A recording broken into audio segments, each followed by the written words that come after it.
only 12 minutes late this time. All right. Hey, everybody. How's everybody doing? Harumph, I say, good sir. So, how was the last week or so? Fantastic. Oh, yeah? Yeah. How you figure? Well, for me personally, it's been great. I've had a great week from Monday all the way through today, so I can't complain. I had a doctor's appointment on Monday, and I lost 44 pounds, dropped my blood sugar by over 80 points. So happy about that. Yeah. What's your secret? Did you cut off a leg, or what did you do? No. I just a friend of mine at work has been doing a diet, a ketogenic diet, which is low carb, low sugar. And he gave me information about it. I went on Google, researched it a little bit, and been on it for 4 months now. And I've been dropping about 10 pounds a month on average, and my blood sugar has gone down tremendously, so I don't no longer have to take blood sugar medicine. So super excited about that. Very cool. So how do you do the low sugar? I mean, just the whole process of just like deciding you're not gonna diet sodas now that have zero sugar, no sweets. I cut out breads and carbs that have sugar in them. It's pretty much like all lean meats, fatty and lean meats, and no pastas. No, I mean it's not hard once you get used to it. You just have to learn what's good and what's not. I think my intake is at less than 20 grams of sugar a day and less than 50 carbs a day, and I've been doing that for 4 months now. And for whatever reason, even with no exercise, I haven't started any exercise program yet. I wanted to wait until I got down to around below 300 before I started doing that, just to save my back and knees. I've been losing the weight without exercise, so in another 15 pounds, I'll start exercise, and then it should help knock it off even faster. So like no potatoes or anything then? Nope. I give myself a cheat like once every couple weeks. I'll go have a bowl of pasta, or I'll have a baked potato or something. But for the most part, I stay under 50 grams of carbs, and you can't really have a baked potato under 50 grams of carbs. So yeah, you just start learning. I mean, the first month really sucked. But as I started learning things I could eat that weren't as bad, it just got easier and easier and easier. And now it's kind of automatic. I'll just automatically gravitate to things on the menu that I know are going to be okay for me. And again, I'm not perfect. So I have my days where I'll, eat some mac and cheese as a side when I probably shouldn't and stuff. But by giving myself little cheats, I haven't derailed myself and haven't binged and, eat like 5,000 calories one day. I've been averaging about 1,800 calories a day. Well, that's awesome, man. Good for you. I'm proud of you. What about fruits? Do you just not eat fruits then too? Or? Nope, no fruits because it's all sugar. So, and no fruits and no vegetables that nothing that grows in the ground, basically. Nothing that grows in the ground. Yeah, and that'll keep me away from sugars and carbs. So you can have tomatoes. Yep. You can't. Onions grow on the ground, right?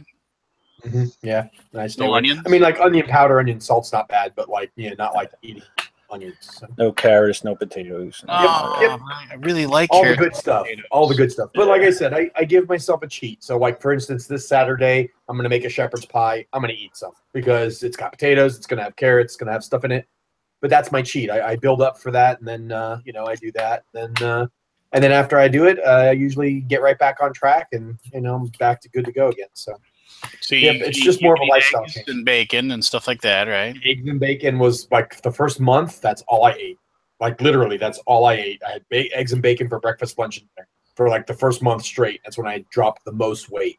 And then as that got old, I realized if I kept doing it, I was going to derail myself and end up binging. So I started only doing it for breakfast and started incorporating like meal replacement shakes.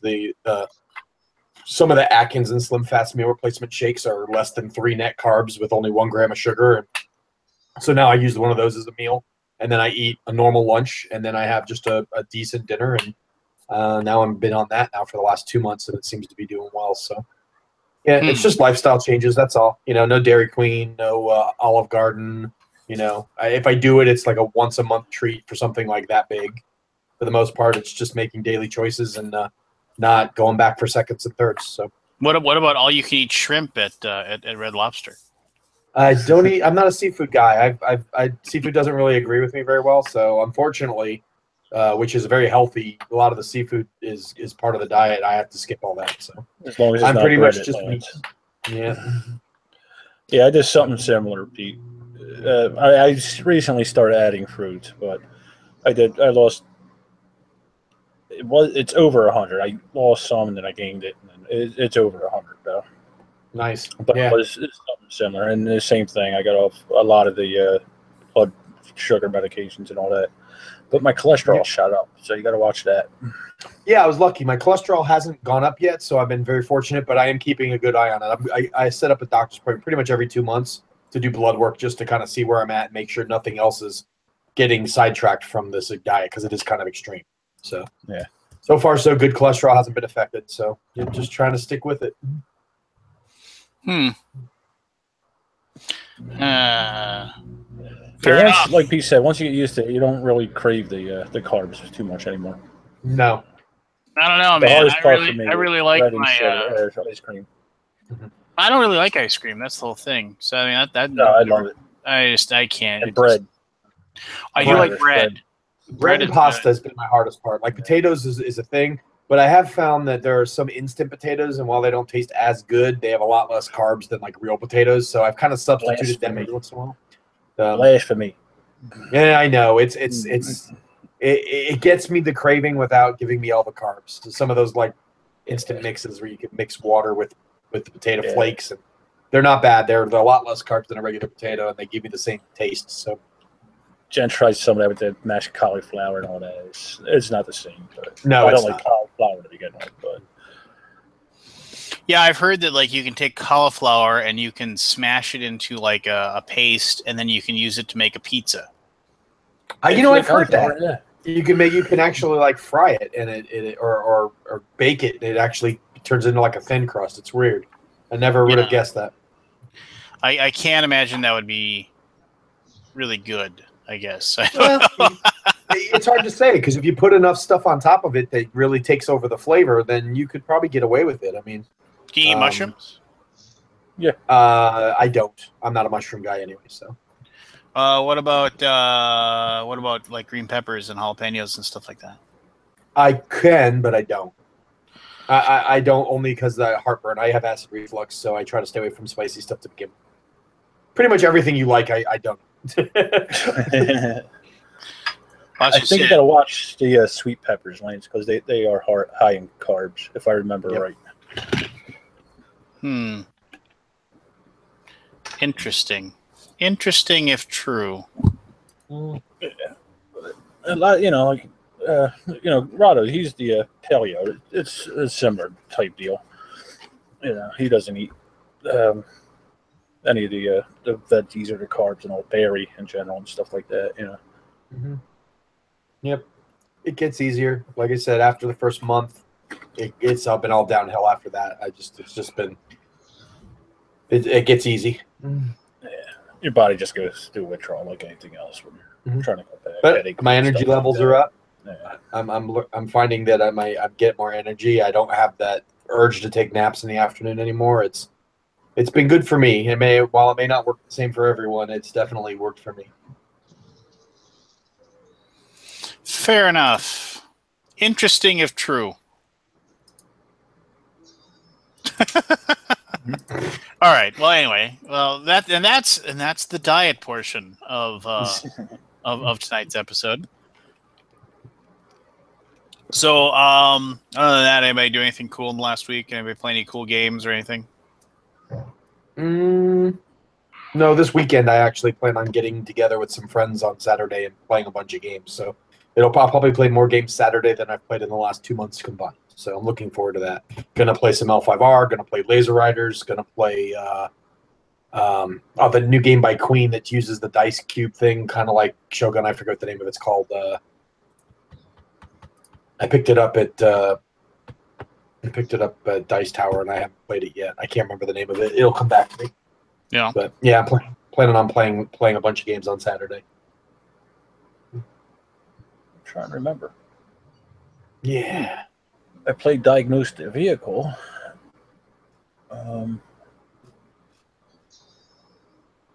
Immortals. Thank you, Chad and Boop. Immortals.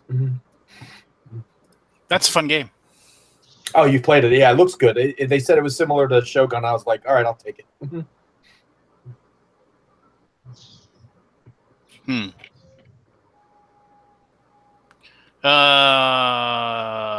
about you, Lance? What have you played? I see that big stack of games is missing behind you. So, well, I've started the process of getting rid of most of my collection, so I can start the process of remodeling the family room. So I can start the process of turning my old game room, where I do all my videos, turn that game room into my wife's office, and then I can turn my family room into my game room. So then, oh wow. So then the family room can be where when we play D&D, we're down here instead of up in the kitchen and in everybody's way. So, you know, it's just it's a process. So I'm slowly but surely moving games that I'm getting rid of, and I'm taking them up into the garage where I have a couple of tables set up, and I'm stacking them up there. And then slowly but surely, I'm having people that are interested in purchasing or just taking my games come over and kind of paw through them, and I'm just getting rid of them en masse right now.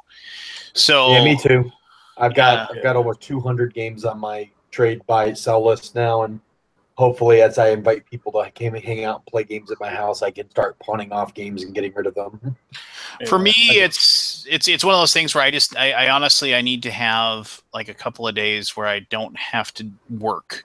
And right now we're gearing up for the Downfall Kickstarter, so like almost all of my day is spent doing that. Like, you know, we're gonna be launching that in the middle of October. I'm not trying to be a commercial right now. I'm just so so you know, and you got Essen coming up. Well, yeah, I'm not going to Essen though, so I don't have to worry about that. But so like in less than a month, we're gonna launch this giant Kickstarter for like probably the biggest game we've ever done, and you know, and it isn't like a thing we're bringing over. You know, it isn't like a Yokohama or an Orleans or something like that. Brand new title. Yeah, from John Clare, the guy who did Mystic Vale. And if you go look at, I'm not going to talk about Downfall forever. I mean, it's the game's fantastic. It's you know, card drafting, post-apocalyptic world, asymmetrical beginnings. Everybody's got a different faction. You know, tons of things to do. You know, pick a card, hand the cards over, and then then as you draw cards, you have a chance of picking out a winter card, which propels the game towards the end because nuclear winter comes. And so basically the only faction that like is able to save themselves is actually survives. And so you're trying to make sure that you survive. And it's probably the most thematic game we've ever done, which nice. would be, yeah. So I'm pretty excited about it. But anyway, so yeah, so we're kind of running around with our heads cut off trying to take care of that. So speaking of ginormous, exceptionally great Kickstarters, hey Burke. Yay! If it isn't Kevin Burkhartsmeyer. Yes. How are you all doing? Very, very cool. Congrats on the success so far. And so Kevin, like even bigger and better things coming. Yeah, Kevin, why don't you take the floor here for a few minutes and just talk about the roller coaster ride that has been today. Yeah, isn't that the truth? It's one of those deals. So anyway, what a jerk! What a jerk, Berkey. That was so uncool. Yeah, he's got to unmute himself too, and I always like this when you watch them try to figure out to go over to the thing, click on the little arrow, and click on unmute. What a jerk! There you go, Peter. Why did you mute him? Yeah, that was me. All right. Yeah, I'm sure Berkey knows that I would do something like that. All right, I couldn't help myself. So, Kevin, tell me, because I mean, I remember when I first went over to your house and like you showed me the very, very first ever like prototype that you had, and you showed it to me, and that was like a few years ago. And you were just like, "Here, this is my idea for like," and now after all that time, after all the different innovations and changes and everything like that, and the blood, sweat, and tears, here you are sitting on right now. It's like 160 grand, right? Yeah, it's really been remarkable. It's I don't know, it's kind of a wealth. I'm a little numb, to be honest. It's like you work so hard and you gear up and you dream and you think and you try to improve and you do all that. You've got so much going on. And for me, I take responsibility really seriously. So I put my whole heart into things. But the downside to that is I tend to stay up at night thinking about things, and I wake up early thinking about things. And so I've been running on that type of adrenaline here since Origins. Wow. I know exactly. And today was like, this was crazy, man. I mean, I couldn't type fast enough, and I'm a sausage finger guy anyway. I know. I sent him a message earlier in the day congrating him, and he typed back, and I could have sworn he was drinking it at lunchtime or something because it was just all misspelled. And I'm like, he never does that. Yeah, exactly.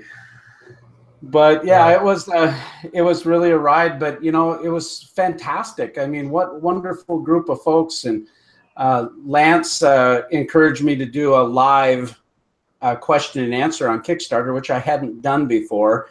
I've done, you know, this kind of thing, Google Hangout and podcasting and whatnot, and I can talk with folks. But it was just really a great time interacting with everybody, answering questions, and allowing them to see my heart on this whole thing. You know, it was just one of those great things, I think. So I think it went pretty well. Lance, you were there most of the time. Thank you.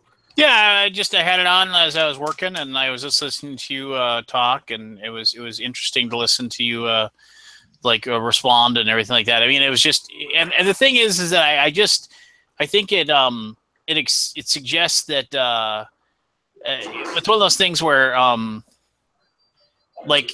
people really appreciate the one-on-one nature. I mean, there's so many times when people want to ask a question about anything, and they post, they send an email, or they post a comment, or whatever, and then they just forget about it, and they kind of they forget about it. They forget to get the answer. Maybe they get the email later or whatever, and so it's out of their mind. But when they have that immediate response, I don't know. So it's just one of those things where I don't know. I think people have forgotten what it's like to actually go into a store and talk to somebody about a product, and then get an immediate response, and having that one-on-one with the person that's behind the counter. And so when people have that, I think it's kind of like refreshing for people to be able to just interact, and immediately, like tons of people, like, they have these questions that, like, oh, can you do this with the tables? Oh, can you do that with the tables? Have you thought about this as an option? And for Kevin to be able to respond to that immediately, I think is just and for any Kickstarter person, I think is done really well. Yeah, I knew you were going to have a good opening to this. The feedback we got when we used the table at Dice Tower was just fantastic. And I talked to the other guys who were using your tables at Dice Tower, because you had 3 or 4 different publishers with them in their booths, and everyone had the same feedback. So I knew it was going to start off really well for you. But I mean, you even, I think, exceeded what I expected. I mean, you were having a great first day. So I hope it continues. I hope you sell 1 million of these things and buy out BGG and make Aldi your bitch. I don't want to do that. Aldi, Scott, out there, I love you, buddy. What did you say? I said, if Aldi's out there, I love you, buddy. Yeah. No, Scott has been really gracious to me, actually. He's just been so supportive. He even posted today, and he normally doesn't do that kind of thing. But I think he saw the value of this product and how it can enhance what he does from a business standpoint, but also what it's bringing to the community. And that's really my heart in this thing. It's, of course, I want to do well financially. I want to be viable as a businessman, but bringing an opportunity to upgrade people's gaming experience, that's what I'm really trying to do. And that's what I've worked really hard to make sure that certain things about this product perform the way they will, and then provide that heirloom type of longevity that a lot of people want. But they want an affordable price, and I've done my best to make it as affordable as I can. No, I think you did a great job. Like I said, we had a great experience using the table. I hope, and that seems like a lot of publishers are jumping on board, which is fantastic for you, because that's going to just give you more exposure down the road. And like I said, I will eventually have one in my basement. They're a fantastic product. I can't praise it enough. And congrats again on all the good fortune to you. I mean, you're killing it right now, so just keep it up, man. Yeah, I kind of told some people that I said, we've got a couple first downs today, but we still have to march down the field and push through the end zone and make sure we hit the extra point, Minnesota.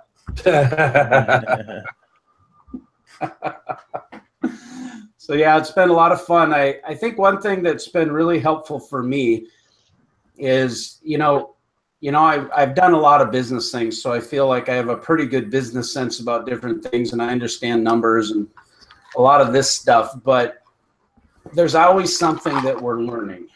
And I've been learning for a long time from so many of you. Kickstarter, I've been following and backing, and you learn things. I listen a lot to Jamie Stegmaier and glean what I can, and Richard Bliss. I've listened to just so many industry professionals been involved. Lance has been very gracious to offer advice, and others. Shane Myerscough from Gray Fox has just been like a gem. The guys at Arcane Wonders, Brian Pope. I mean, he's just been such a support. And having people like that in the industry, I mean, Uwe Eichert from Academy Games and Stefan Brachot. I mean, this guy, I don't know if I've told you the story about this. I forget who I tell, but when he saw these tables at Gamma and he was really excited, he paused my iPad and said, I want one of these right now. And at that time, I just had this little crappy video of what I was doing. And they bought some tables for their show booth. And then he sits down at Gen Con and he says, I have to try these out. And he puts his arms on them and he goes, oh, I've made a mistake. I thought, oh no, what's he going to say? And he goes, I knew it. I should have bought, these are worth $1 million. I should have bought them for all my tables. Look at those tables. They're out of place. I should have bought all of them. And so he was really thrilled about it. And since then, he's been so gracious to offer support, and people of this, magnitude and character. I can't thank everyone enough for their help and their advice. So my heart is very full. Good for you. And Barry, it's so good to see you, brother. Yeah, like I said, I'm coming out of it. Coming out of what? It's just Mary, we support you no matter what. just the depression bullshit. Yeah, it's the first time I ever dealt with this, and it's No, it sucks, man. I mean, yeah. I don't want to get into it too much, but I mean, as somebody who has dealt with depression himself, it is tough to explain, and I still get that way every once in a while, and I can feel it when it's happening. It's one of those things. I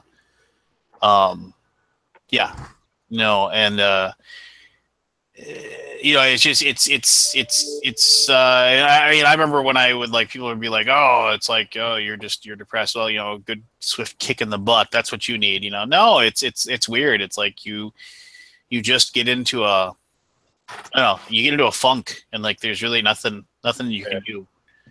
It's I don't know. It sucks. So I mean, I'm sorry that you're going through that, and I hope you're doing whatever you need to do to figure that out. So. Yeah, I'm trying. It's been a challenging couple of weeks. A friend of mine died last week, and car issues this week, 2 of them. And Jen hit a pothole. She knew it was there. She knew it. Hit it at the rim. My car, I don't know what's going on. It overheated, and I still don't know what's going on. I don't know if it's an intermittent fan module problem or what. The air conditioner's shooting it off. Check the antifreeze. Duh. But, yeah, and even that, there was issues with. I have a code reader for it, and I lent it to somebody, and they lied to me about giving it back to me, And it's one thing if I lend it to you and you stole it or you sold it or whatever, but don't lie to me and said you gave it back to me. That pisses me off more than anything. If you steal something from me, fine, that's one thing, but don't lie to me about it. So it's just shit like that, But like I said, I'm coming through it. Good. Yeah. Yeah, it's But- good to see you, brother. Good to see you. Always wish you the best. I still remember the time we were at Gen Con and we played 51st State, and it was just one of those Gen Con moments that I treasured. Yeah, it was a good time. You know, I remember that too. So, I don't know. Keith, you said you had a grievance to air. I did, but the company made it right for me, so that's tougher to Oh, air the well, grievance. But can I we guess not- I can gripe at Amazon though, because they're What's the wrong with ones your? that. What's wrong with, are you underwater? What's wrong with your microphone? No, I Did got anybody phlegm else in hear my that? throat. I had phlegm Oh. in my throat. That's why I was gurgling. Can you hear me now? No, but you sound like you're like you're behind like a ski mask or something. He's It's probably the cosplaying like the guy from It. He looks like it too. He looks like he's in an underwater adventure. It's probably this inline mic. It's probably not very good. Oh, that's fine. Anyway, go ahead. You were saying. So I got my Aeon's End expansion today, and Amazon shipped it for IBC with nothing but shipping labels on the shrink wrap. Officially the worst delivery I've ever had for a game. And so, you know, it was just beat to complete shit because there was no box around it at all. I'd Nice. never seen anything like that. And it was funny because that morning we were talking on Facebook about how bad Amazon can be for delivering your games. And then what happens? Amazon proves that they are the champion for delivery. I believe it. I had an Amazon issue last week. I had ordered 2 copies of Dice Forge, one for me and one for a friend who asked me if he could just piggyback on my order. And they sent it in a box, one of those pre-flat rate boxes, and they only sent 1 copy, but the invoice said 2, and they'd ship 2.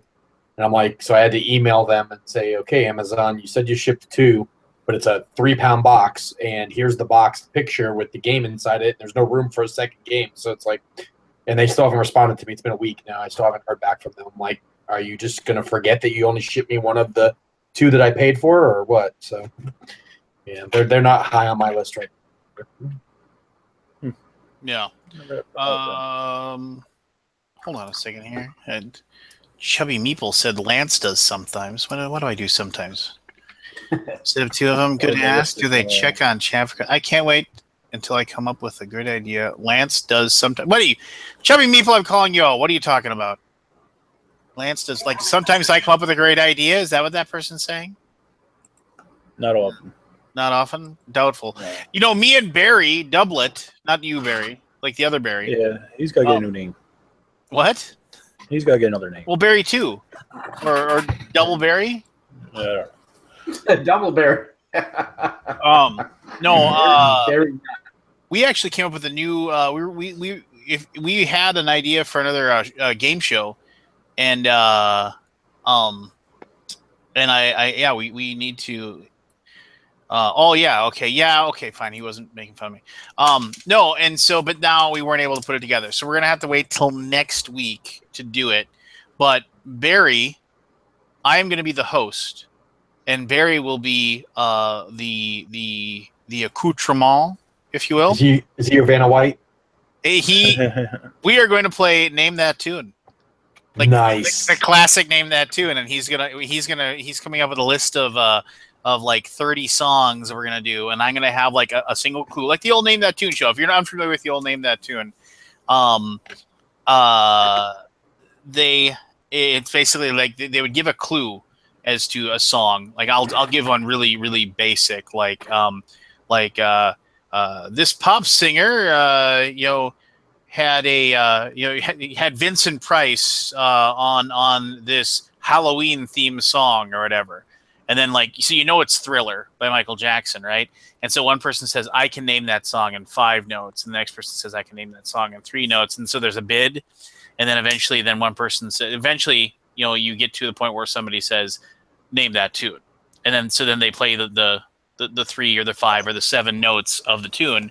And then the person has to guess or get it right. And then, so classic old school. But Barry's going to play his guitar for the things.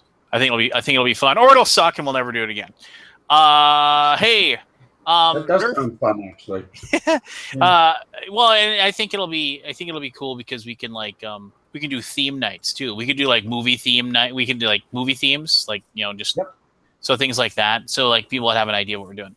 Nerfenstein, also known as the Girly Gamer, was wondering, and I'm gonna guess I know the answer to this question, Kevin, but they're wondering, will table toppers ever make their way to Australia? Game toppers, table toppers, maybe not, but game toppers has a good chance. I know shipping to Australia is not cheap. How much do they weigh? I'm sorry, go ahead, Berkey. How much do they weigh, Berkey? About 65 to 70 pounds, depending on the model. And then depending on the accessories and game mats, our thematic game mats are fantastic, 3 millimeter stitched edge, but they're super classy, but they're 8 pounds. So for international fulfillment, just to ship the game mat by itself is around $65. Wow. So that's crazy through traditional methods. But I believe that we're going to have some strategic partnerships with different fulfillment centers. And as we get that worked out, we're going to be able to do a better job of that for the customer. Aetherworks is in Australia. And if there's a way for us to get product shipped in a large bulk order, we can take our per unit cost down. It's still going to be expensive. But one of the things that people don't recognize is this is a higher quality piece of furniture. This isn't packaged in a way that it can fit in a small box. And I have to do a lot of extra packaging to ensure it's protected well. And so I've went to some kind of extreme box solutions, and I've been working on this for quite a while, but we're going to make sure these get delivered right.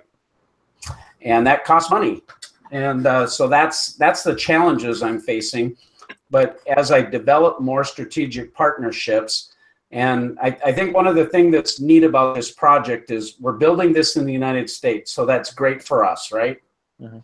But I think this product is poised for the rest of the world. So if we can take our manufacturing processes, which are very duplicatable, and I'm very adept at, I know what we're doing with this hands-on, we can take this process, put it over in Germany, for instance, to be able to better support the EU.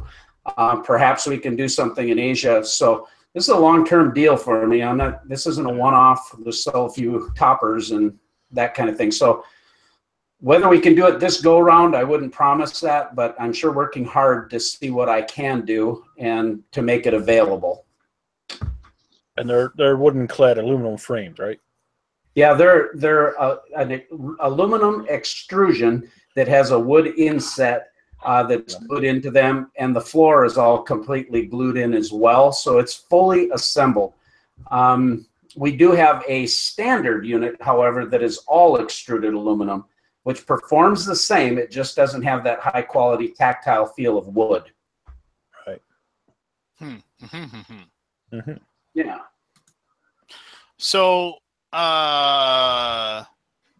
so I was gonna, and I don't mean to pick your brain or anything about your Kickstarter going on, because obviously people are responding very well to it, and they're excited about it and what have you.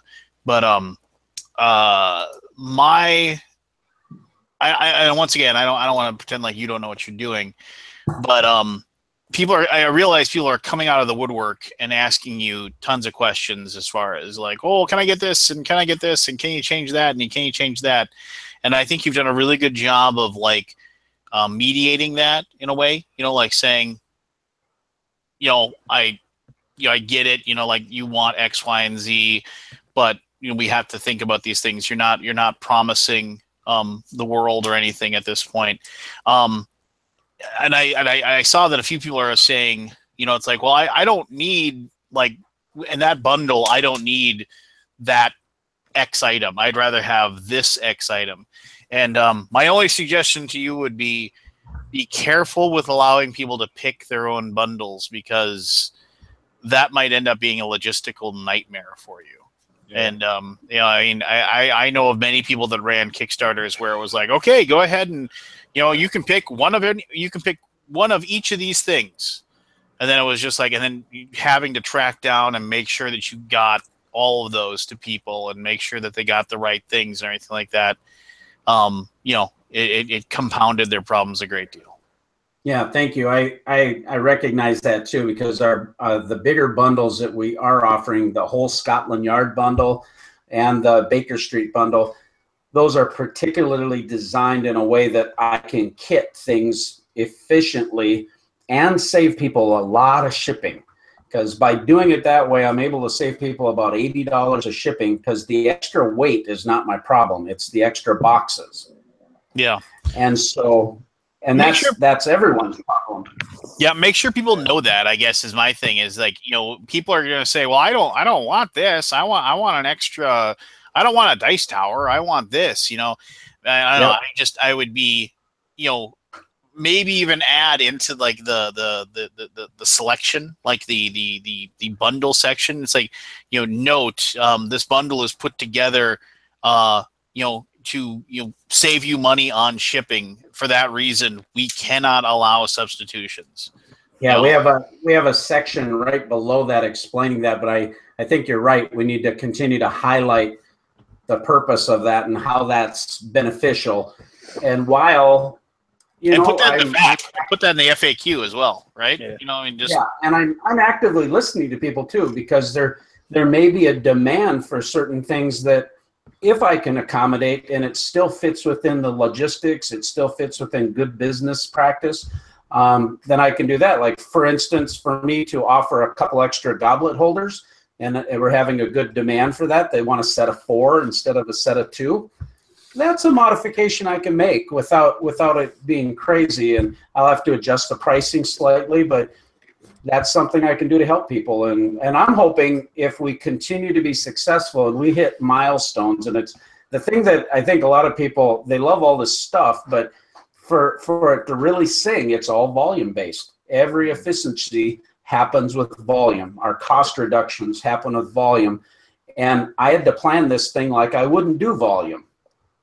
But if we do volume, then all of a sudden I can offer some really great paybacks, if you will, and things to help people and add extra value. I can provide extra reductions in these thematic game mats and get them and start. I can absorb some cost. What if we could do halvesies dice and include it in every bundle for a backer if we hit some goals? I mean, things like that. That excites me, because then they're going to get value back because we're all being successful with it. No, and I think that's all good. And I want to say something right now, and I'm gonna eat a little crow in good nature. About a year ago or so, Kevin called me and was talking to me about the tabletoppers, and he was talking to me about what he wanted to do with them, or I'm sorry, game toppers. But anyway, he was trying to talk to me about it, and he was. And we were having this conversation, and then I was full disclosure, I was very skeptical. We got done with the conversation. It was just like we got done with the conversation. We were kind of tailing towards the end of the conversation, and Kevin's like, I really thought you'd be more excited about this than you are. And I was just like, well, it's not so much that. I was just kind of like, I'm just trying to I was trying to in my mind gauge what I thought people would care about or want to see. And, obviously I've been proven wrong, but I do remember that conversation, Kevin. And if you would never be the guy to tell me I told you so, but, go ahead, Kevin, say it. I told you so. Say it. Nah, as soon as he said it, I knew it was a really good idea, and I thought people would eat it up. Yeah, because people, they can't really afford them huge tables where they don't have the space for them. Well, and it's not even, and I've seen people come in there and say, oh, well, it's like, oh, this price, I thought it was going to be way cheaper. And it's like, well, I mean, fine. I who knows? Maybe they thought they were going to get like a giant table topper for $500. Maybe that was their expectation, but they're not seeing that. But it isn't necessarily something that's going to be cheaper. I mean, okay, yeah, you might be able to find another option out there, like the Duchess or something like that. That would be an actual table that would be around the same price, but I think one thing it's a size thing. It's just a size thing. It's the ability that for people that are living in an apartment, for people like myself who are living in a house where there really is only space for one big table, and that's in our kitchen. I mean, like I'm in the process of trying to get our family room to the point where I can have a larger table down here, but then. But why wouldn't I? It's one of those things where I don't have it, and it's like for people that live in an apartment and they don't have a dedicated space, it's not just for money. It's for people that just want to have that tabletop experience without. I think that's really the key. This is about experiences, and it's the top that provides this experience. The legs don't provide the experience. Now, if you have a nice room where you can, have a nice table and it's really beautifully crafted, more power. I love all those Raskellers and Geek Chic tables. I mean, I'm all for them. Board game tables. They make some beautiful custom tables that, if you have the space for it and you're looking, and you got $5,000, if you want a Raskeller, the Raskeller tables are beautiful. Yeah, they're wonderful. But if first of all, you got to order one, and it costs close to $1,000 just to have them shipped from Greece. It's crazy. It's unbelievable. No, and it's a top of the line table. I mean, it really is. It's a fantastic table, but and I don't think Kevin, you're trying to say that your game toppers are on par with that heirloom piece of furniture. It's because but the point is, if you're looking at a $600, $700 or even $1,000 by buying the whole Scotland Yard, just loading up, having investment like that versus $5,000 and be able to turn your whole space into this experience. And you think about the years of enjoyment that we get from these things, and this isn't slouch material. This provides functionality with removable cup holders, all the different accessories and things of that nature. So, I think it's very high quality and it's reasonably affordable. And I think what people don't really understand is the cost is in the top. The cost isn't in the legs. Yeah. No. The legs, that's piddly. That's piddly expense. But allowing this product to be engineered the way it is so that it actually performs well on another table. That's what blows people's minds. They can't imagine, how does it stay on there? I mean, you watch everybody that's done a video and everyone said, I was just like you said, Lance, that's why I don't hold that against you. Everybody was skeptical. Well, how is it not going to be rickety? How is two halves going together going to really work?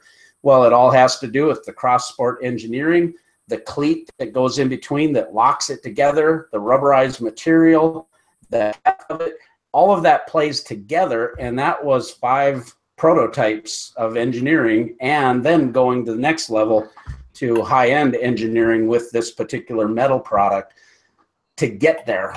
And it was a lot of obstacles. If I told you my stories, you guys would probably, I should have quit a long time ago. Yeah, I understand. When you were talking to me about all that, I understood it from a structural point. So I guess that's why I understood the structural end of it. Yeah, but you're right. The legs aren't anything. Even if you were to build them, it'd be $100, $200. Oh yeah, well, they're nothing. The level depending on the level of aluminum that we secured. This is T6, the top grade of 6,000 level aluminum, which is used in military components. Right. This particular company actually manufactures those for some military contracts, and we went with the highest grade so that it would be the strongest. It would hold its tolerances. And I could have skimped on so many things. The powder coat, it cost me $1 a stick just to use this special powder coat that I do because it doesn't show fingerprints and there's little nuances that were along the road that my decision making was always, no, do it right or don't do it. Do it right or don't do it. It's over 6,000. It's over 6,000. Now that would be nice, right? Yeah. No, I hope we've done something special though, so we give people something of really good quality, durability, but reasonably affordable. And you know, we do have some basic options that are, I mean, our entry level table's $299. Yeah, that's what I was saying. With the price, that's a good deal. Yeah. And my margins are tight on this stuff, guys. I'm not making a ton on these things. My Kickstarter pricing are very aggressive, but I want it affordable. I want to get it into people's hands. I want to do something special for the community, and I'm pumped. Well, do you see going into like a full production with this down the line? Yeah, that's our manufacturer can actually produce between 500 and even possibly scale up beyond 500 units per month. It's in my backyard, so to speak. It's just 4 miles from where I live, and they have a 90,000 square foot facility. They have a packaging facility, engineers on staff. I'm able to go over there and oversee quality control, and mitigate any issues that are happening that we might want to make quick adjustments. Those kind of things would take me months if I was doing this overseas. Well, so before, go ahead, buddy. Well, that's just a real benefit from, you know, I know I'm paying a little more having them made in the United States, but there's a lot of advantages to that. And knowing that I'm helping out my hometown and my country and all those things too, those are important things to me as well. Yeah, no, yeah, the quality control and all that. You know, all right. Lead poison. Lead. Some good lead. Yeah. All right. So if somebody wanted to just reach out and ask you a question, how would they do that? What would be the best way to just reach out and talk to the Burke? Well, one thing you can do right now on the Kickstarter, you can pledge $1 and just join in the chat and the Kickstarter messaging. That's just one way. That's very efficient right now because that's where I'm at a lot. But you could also email me at Berkey, B-U-R-K-Y, Berkey at GameToppersLLC.com. I'm very responsive. Also, you can check me out on Facebook, Game Toppers LLC, or Twitter. And I do my best. It was a little frantic today, but I do my best to reach out and respond to every single request. Sweet. All right. Well, anything else? Anybody else have anything cool that happened lately or interesting or anything like that? I mean, besides having $160,000 on Kickstarter to your name right now. My Bucks won last weekend, which was nice. The Vikings were horrible, and they lost. And Case Keenum fever, baby, catch it. God, just what a he's so bad. And it's not going to get any. And it doesn't look like Bradford's going to play this week either. And how long are they suggesting? One of the reports made it sound like he was going to be out for a long time, but then I heard another one that said it was like week to week. Well, they're saying it's a bone bruise. So okay, and I'm no doctor, but let me tell you a few things. No, I'm no doctor, but like the stuff I've read is that there's really nothing you can do about a bone bruise. It's just because it's not a bruise. What it is, it's like it's basically little tiny fractures of the bone. So you have some stuff just kind of moving around in there, and it just hurts like a son of a gun, right? But there's no real way to like hurt it more, so you could play on it. And the whole thing is that what I've read is that they can give you a shot, and basically they give you the cortisone or whatever, and you can it'll mask the pain. It won't hurt, and you can get through a game. But So with the fact that they're saying, well, he can't play on it or whatever is kind of like, well, maybe there's something more to it than just a bone bruise, if you will. But I'm no doctor, and I might be talking out of my bunghole, so I have no idea. All I know is that Case Keenum is not the answer, and he is. No, he is. I'll give him credit. He hung in there and did what he could, but. But our young running back, he's looking pretty sharp. Yeah, well, but when they, it's like the old problems we had with AP. When they know the guy can't throw, you can put 7 or 8 in the box, and there's he ain't gonna be able to run anywhere. And Well, I certainly hope Case Keenum plays this week. The Bucs haven't started 2-0 in quite a while, so I'd be very happy with that. Yeah, I don't know. You know, back in the day when when the Bucs were in the NFC Central, why no one knows. I remember we'd always look at the schedule and we'd figure out wins and losses, and we always said, and we always lose at Tampa. It was like a foregone conclusion that like that game in Tampa was the game we'd always lose. When we went 15-1, we lost at Tampa. We always would lose. We just never, just couldn't break that streak. I'd say we could have a friendly wager, but since you're starting Case Keenum, I'm assuming that's probably a negative. Well, what kind of odds are you gonna give me? I guess is like you give me like flat 2 or 3 to 1. We might be talking, but if I gotta. I'll run some numbers through my head. Maybe we can do a Geek Gold bet or something. I'll check my algorithms and we'll see what we can do. Yes. You guys. Hey. What? You guys betting on your jerseys. That's all it is. You're betting on laundry. What are we like? What stand-up comic was that? It was like I don't know. Seinfeld. Jerry Seinfeld used to say that. He used to say that like.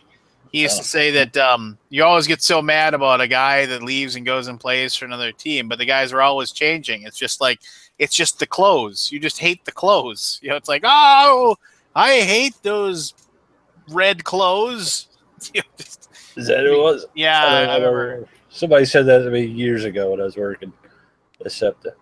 But it's the truth, because Philly is horrible with that. Oh, yeah. Well, Philly is just... Yeah. There's excuse me. It's there's a basically they say like in back in the day, if you went into that one Oakland end zone wearing the wrong jersey, you were kind of like spoiling for a fight. You go walk back there with all those guys wearing the skulls and everything like that. That was definitely a chancy proposition for you, if you will. Well, do you remember back in the 80s and early 90s when Cleveland was good, the dog pound, man, you didn't want to be anywhere near there in an opponent's jersey. I remember when Sam Weish, when they were throwing snowballs at the players and at the refs or whatever, and Sam Weish coach of the Bengals got on the mic, and he said. He said, whoever's throwing snowballs, you see somebody throwing, point them out, get them out of here. You don't live in Cleveland. Start acting like human beings. I love Sam Weiss. He was awesome. You don't live in Cleveland. Start acting like human beings. Oh, that was great.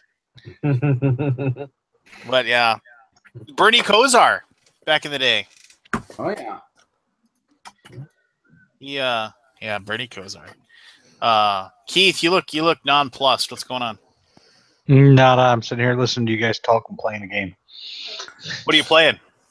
Divinity 2.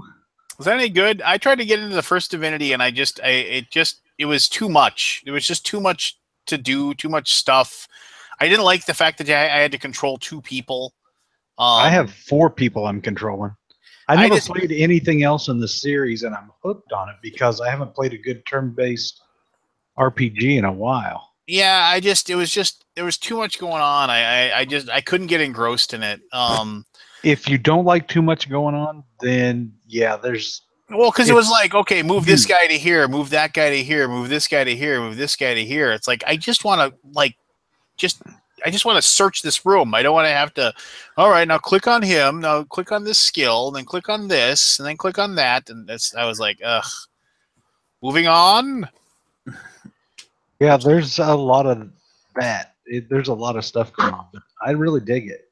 I can see the interest in it, but I just the cool thing that's in it that I think would be neat to experiment, but it's nothing I've even looked at yet, is it's got this GM mode for it, where basically you can live be the GM and create your own worlds and stuff, and that's pretty freaking cool. But that would take so long. I mean, that's one of those things where it's just like, yeah, that would be so hideously long. You know, Kevin, by the way, not to, I mean, you know, it's like, did you have to put the top hat on the mats? Jeez. People are really incensed about that. I mean, and I'm not trying to make fun of them. Maybe they just don't like it. Maybe they just wish that it wasn't on there. But people don't seem real happy about the fact that you put the Game Toppers. Just a couple. I mean, it's not like the whole logo. Yeah. Yeah, no, I'm not too worried about it. It's kind of one of those things that, you know, we'll see how it all goes. The artwork's already done, and so it's a little bit difficult to change that kind of thing at this point. But, you know, we'll continue to listen and continue to do what we can, you know. And we made the logos are just very small in the two opposing corners of the map, and they're kind of a watermark, so it's pretty light. But you know, I'm open. We'll see what I can do. It would be kind of an expensive thing for me to change all that artwork right now, but we'll see what happens. People just want to bitch about things, guys. Don't let it get to you too much. No. I don't look at it like that so much as I think it's just one of those things where it's like, I don't think people understand. I think that people like think that those things work like on a like some sort of weird process where it's like you can just everything can just be interchanged, you know, like they think it's kind of like Amazon or something like that, where, you know, you can just, you know, oh well, you don't want that, then fine, we can just slot this one in instead, the one that you prefer, yeah, we can just go ahead and put that in there. And double-sided, Kev? What's that? Can you flip them? Or are they double-sided? They're non-stick on the bottom, so that they can just be easily interchanged, and then they don't move. Okay. Yeah, I don't know. It's just that's the thing that like it just doesn't. It's tough, right? It's tough to get that to work right. It's tough to get them to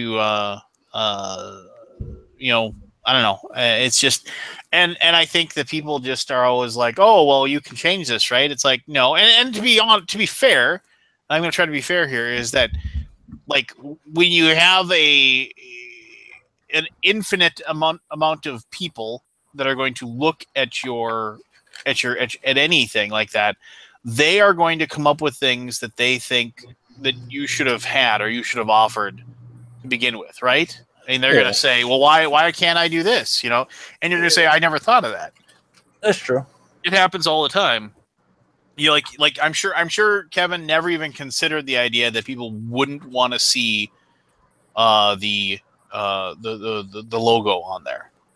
I'm sure that never. Actually, that was an intentional decision. Right, it's just brand. I weighed it out, and part of the equation is these tables are going to be going into retail as well, and so having a branding presence is very important.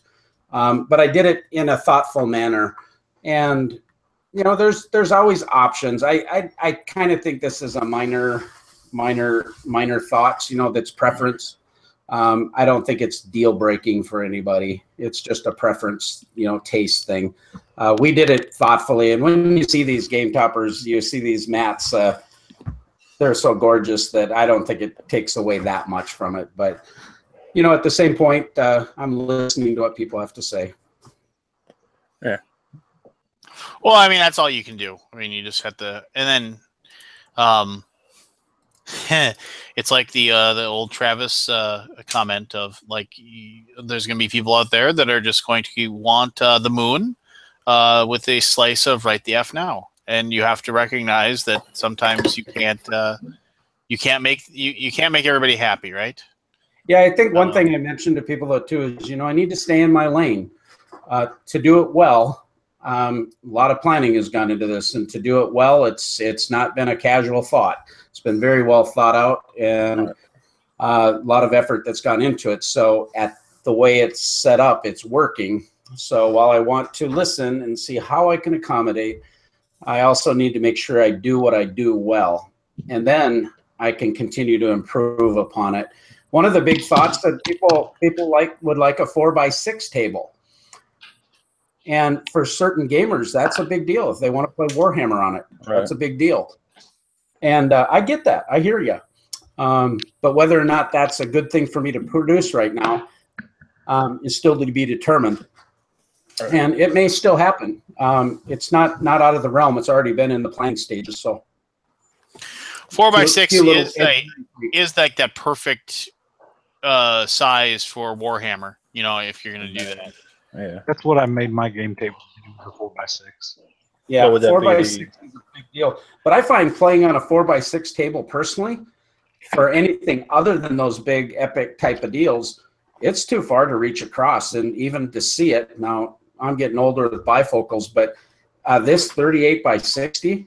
I mean, I got a lot of games, and we can play almost all of them. I'm playing Yokohama on that baby. That's a big footprint. We have Scythe. We played 6-player Scythe on that thing. Games that have reasonably good. We played TI3 actually on that same size footprint, but because you got rails and you got component holders, it was tight. I mean, albeit it was tight, but it can be done. But the majority of the stuff we all play, it's perfect because you can play 6 players on that table. So awesome, and everybody's right there together. The components, the cup holders are all perfect for everybody.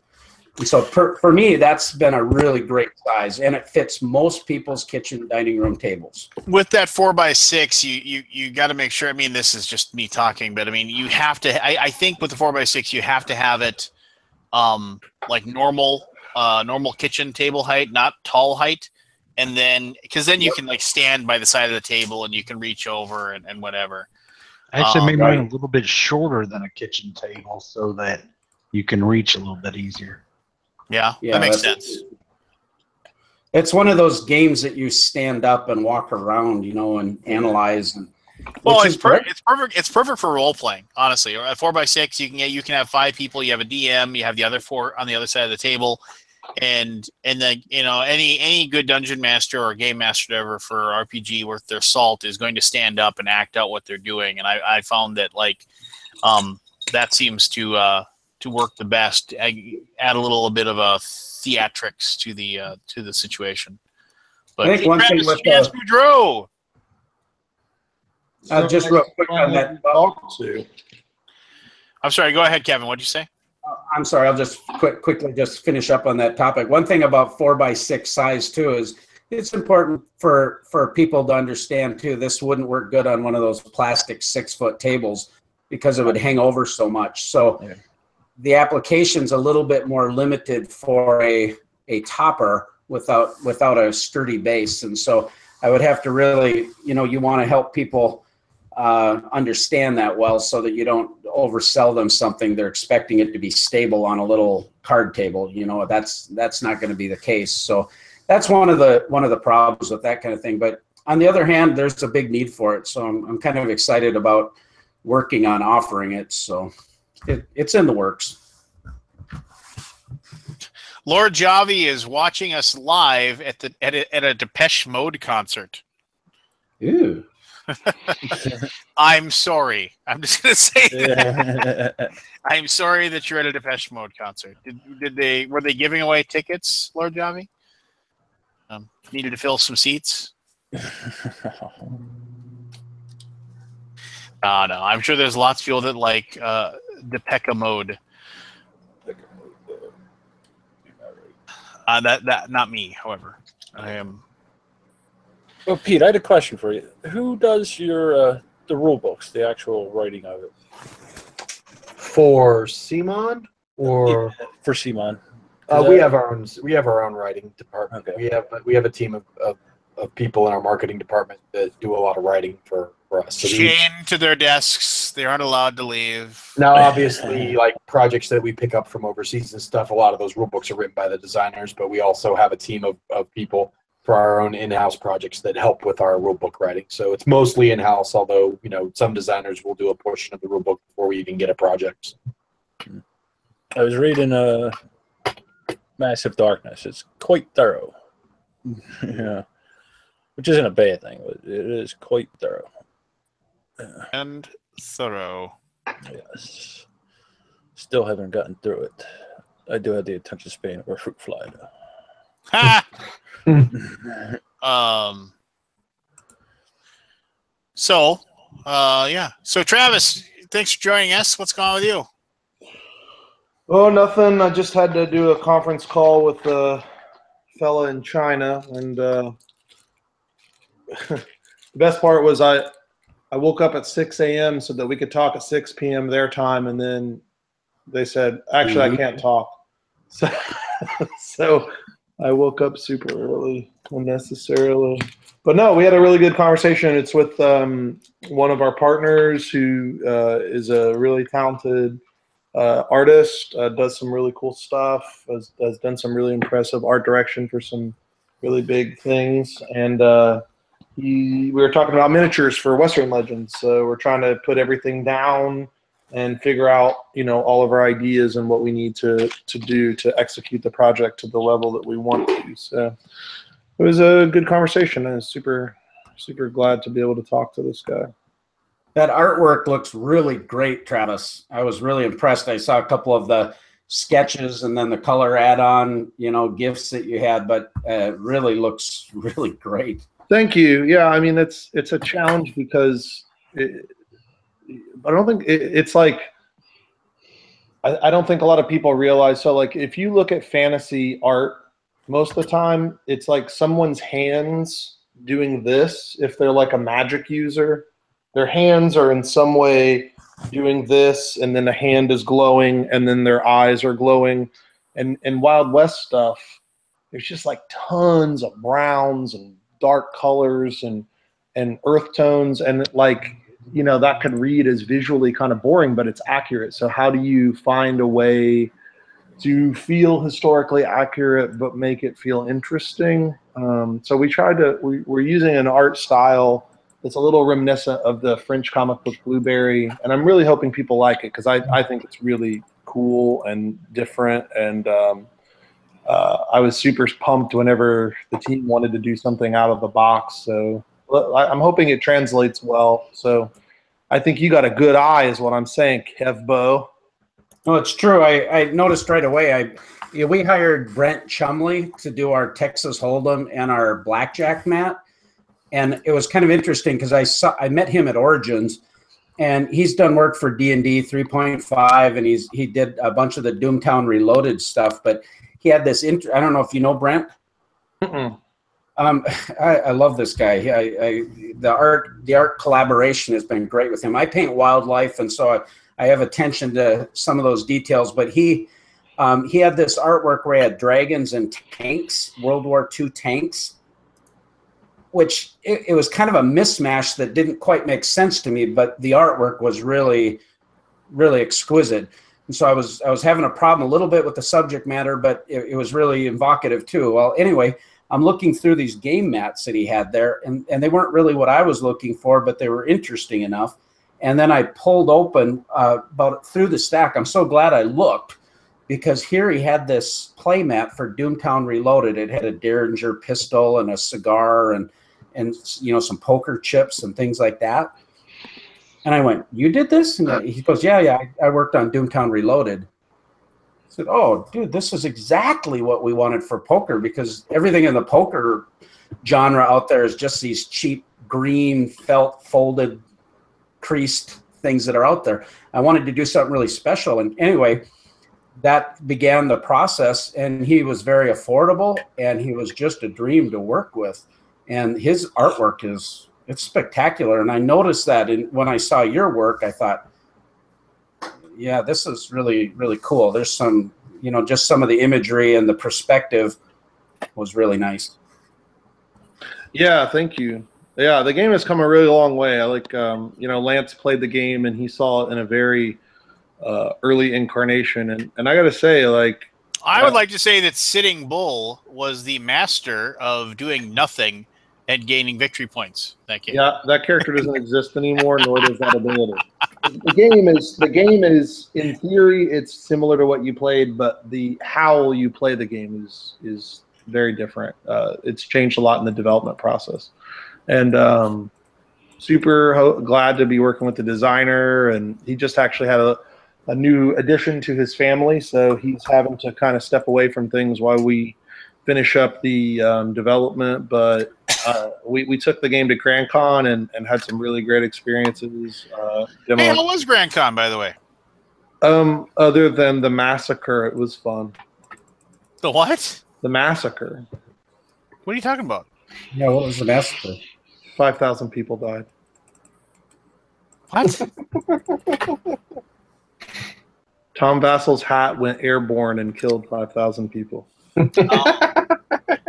When I saw Tom, I said, "Is it bad that I secretly hoped that all of your hats were destroyed in Hurricane Irma?" What was his response to that? Well, it's not really a secret now that you're saying it.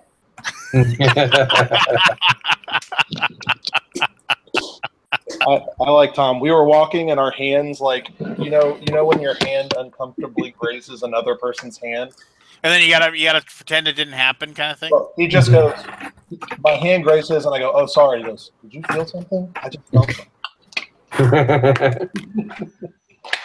Yeah, we played that game Custom Heroes with him and a couple of the other Dice Tower guys. The game is actually pretty fun. I really liked it. Have you guys played that one? It's kind of the card crafting, right? Yeah, it's basically kind of like What If Tichu is Crazy is kind of the analogy I use for it. It's a ladder climbing game where every time you can augment the cards, and in the process of augmenting the cards, you make them more powerful. But when you're making them more powerful, you don't have certainty that you're going to end up with them the next round. So it's got this really interesting tension to it. I got to say, I don't think I've ever played a game, and I've played it twice now, two or three times, where I've had so much fun playing a game where all you're doing is putting number modifiers on cards. You're like, "Oh, I got a 16," and you're like, that's the big whopping crazy moment of the game, is saying you have the number 16 instead of, "I got to type this and this and this and this and this." Masturbatory looping crap. It's fun. I like it. I didn't really like Mystic Vale a lot, and I really, really like this game. Huh. John D. Clare is the designer of Downfall, coming soon to Kickstarter from Tasty Minstrel Games. Just working that in there. Yeah. No, I asked you about that. That's why I asked you about it the other day. No, yeah, it's yeah. Anyway, stay tuned for more soon about Tasty Minstrel Games. No, but other than that, what's new? Come on, somebody talk about something. I'm waiting for Anthony to show up to kind of spur us forward a little bit. And I played my own game last night, Legendary Buffy, and holy shit, that game is way harder than I remember it being. We played it 4 times and we lost 3 times. I don't know why the hell they made the introductory scenario what they did, but basically it's did you guys used to play Magic back in the old days? Yes. Mm-hmm. I remember the card Mind Twist and like the card Hypnotic Spectre. Do you remember how bad it felt to have cards randomly discarded from your hand? Oh yeah, I remember that all the time. You gonna elucidate on that, or we just leave that hanging there just like that? No, I mean it's like that's what the introductory scenario feels like. It's just like, okay, cool, it's my turn. Oh, discard 5 random cards from your hand. Can happen, and I don't know. We still had a lot of fun though playing it. It was cool. I would like the game if I didn't make it. Like, no. I mean, like seriously though, have you ever? I don't know how many of you guys have made games, but like sometimes I'll play games of mine and be like, probably could have done better. But this one I was like, you know what, this is fun. Like I feel like we had a goal, we had a stated objective, and we met that stated objective. And that stated objective was don't try to change Legendary. Let it be the broken snowball craziness that it is. Because that's what's fun. Like you don't play Legendary. You play Legendary to be the person with the broken deck, right? Like you don't play Legendary like if you've played Legendary villains, it's like no fun because they made it balanced. Or tried to make it balanced. But we wanted to make it where there were some interesting twists within the confines of it just being what it is. And it feels like it accomplishes that. Fair enough. Yeah. So is anybody like Hey, I got something to say. Oh, okay, go ahead. And you want something to talk about? I was listening to the Tasty Minstrel podcast with my wife driving home from Alexandria, Minnesota.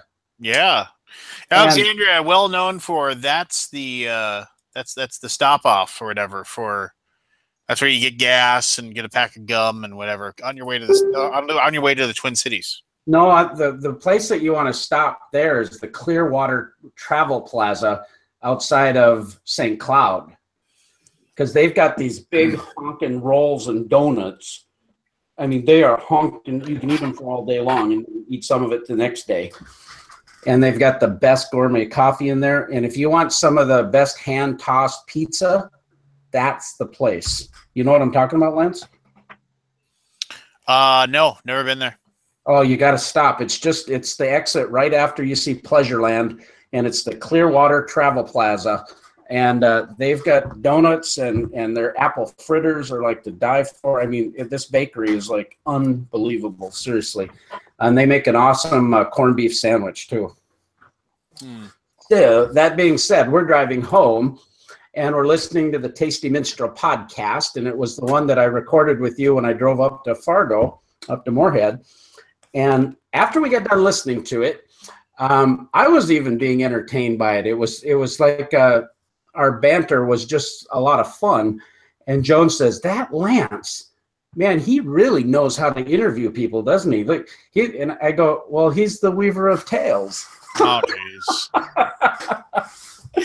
So she was pretty impressed. Well, your wife is a delight, and she's been nothing but kind and generous when I come to visit. So that's nice of her to say. So. Well, I just want to throw that in there because you really actually that podcast is really a fun little show. That's it's not so long. You can just digest it and enjoy the banter. And there's always something interesting going on. It's become one of my must listen to podcasts. So I really like it. That was before I was on it. So. Well, that's kind of you to say. So how about that Punisher trailer?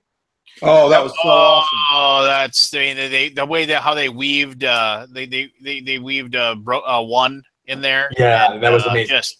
Just even like the loading and the Velcro and everything, like having it time into the guitar and everything like that. They did a very good job. Best thing I saw all week. I think I watched that trailer probably 7 or 8 times at least. I watched it 3 times. Very, very brutal. But how brutal is that when he shoots the legs out of that guy, and as he's falling, he then shoots him in the head? That was just like, it's very violent. Classic Punisher, and I'm glad to see him go that direction. Very violent and not for everyone. But yeah, that was and the like inhuman scream he yells as he's shooting up that pillar that the one guy's trying to hide behind, and he's just screaming as he's like unloading automatic fire into that pillar, basically destroying it. The guy, I wasn't a big fan of their choice for the guy to be the Punisher because I didn't watch The Walking Dead. I was not like this guy was awesome or anything like that. And even when I saw him on the season 2 of Daredevil, I thought he was just kind of like, I didn't really like the Southern accent because Frank Castle is from Manhattan. So like having him with the Southern drawl was kind of annoying to me. So it didn't parse well with my comic book knowledge. But I'm warming up to him. I'm warming up to him in the role. And it was, you said, like, classic Punisher. It was very brutal. I mean, like the whole, like, what can you tell me about my family? I don't know anything. Fair enough. And then just shoots the guy. Just like, I read a lot of I read a lot of Punisher Warzone, and that was some of the more brutal things. He's just that he did. So yeah, it'll be good. Well, or they might screw it up. Who knows? I don't know. Who knows? I like that actor a lot. Did you guys talk about the Defenders or no? I liked it, and I'm that one guy. I'm the one guy in the world that liked Iron Fist and Defenders. So I like I don't like the Iron Fist. I don't like the actor, but I did like the Defenders. I thought Defenders was decent, and I thought Iron Fist was okay. I didn't love either one of them, but I didn't hate them either. I'm not on the hater bandwagon. I'm just on the, it's good. Let's see where it goes. Yeah, I didn't, like I said, I stopped watching Iron Fist. I just gave up on it. And the actor itself, I just don't think he's a good actor. But the Defenders itself, I thought it was, like you said, it was okay. It wasn't the greatest, but it wasn't the worst either. I mean, I enjoyed it. It's but like I said, it's, for whatever reason, people are hating on the Iron Fist, and that's fine. They can. That's their prerogative, I guess. And maybe I'm too forgiving of its problems. So I would say that's a possibility as well.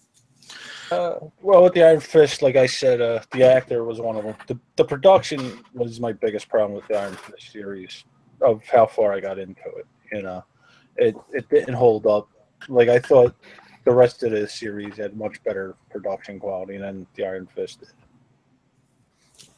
You could tell there was this stuntman were cutting in and out, and then like some of the fight scenes, there was like 60 cuts for a 20-second scene, stuff like that. The biggest thing I didn't like about Iron Fist was that he would be like fighting somebody really good and holding his own, and then get his ass kicked by some grunt guy that just happens to run by and get a punch in on him. It was very the inconsistency of his like, I am the living weapon was annoying. It was like, there was are you good or do you suck? You definitely got the feeling of like, I am as good at fighting as the plot needs me to be at this moment. Right. Yeah. And so there wasn't a consistency there, and I didn't. And I'm a comic book purist, so I did not like the fact that they made her a love interest, because Colleen Wing has never, ever, ever been Daniel Rand's love interest. Misty Knight is his girlfriend and always has been his girlfriend. And I'm really annoyed by the fact that they made Colleen Wing his paramour, if you will. That really bugged me. So I didn't even know that they weren't love interests. So. Yeah, I mean, him and Misty Knight, I think they even have a kid together now in the comics. So that really bothered me. But it bothered me, like, they went back and forth. I am Iron or Rand. I'm not, for the first 2 or 3 episodes. That drug out too long, and he just seemed too whiny. The Iron Fist character.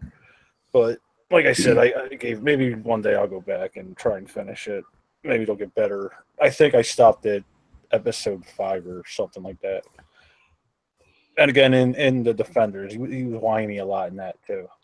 Well, the thing with that was, it was like he had the whole like thing with his 2 like childhood friends, and they just like, I mean, it was tough at times, like when they were just focusing on those 2 and their interactions with each other. You're just kind of like, why is this a thing? See, and I thought that Luke Cage was like really boring. I was just like, oh my Lord, please let him do something finally.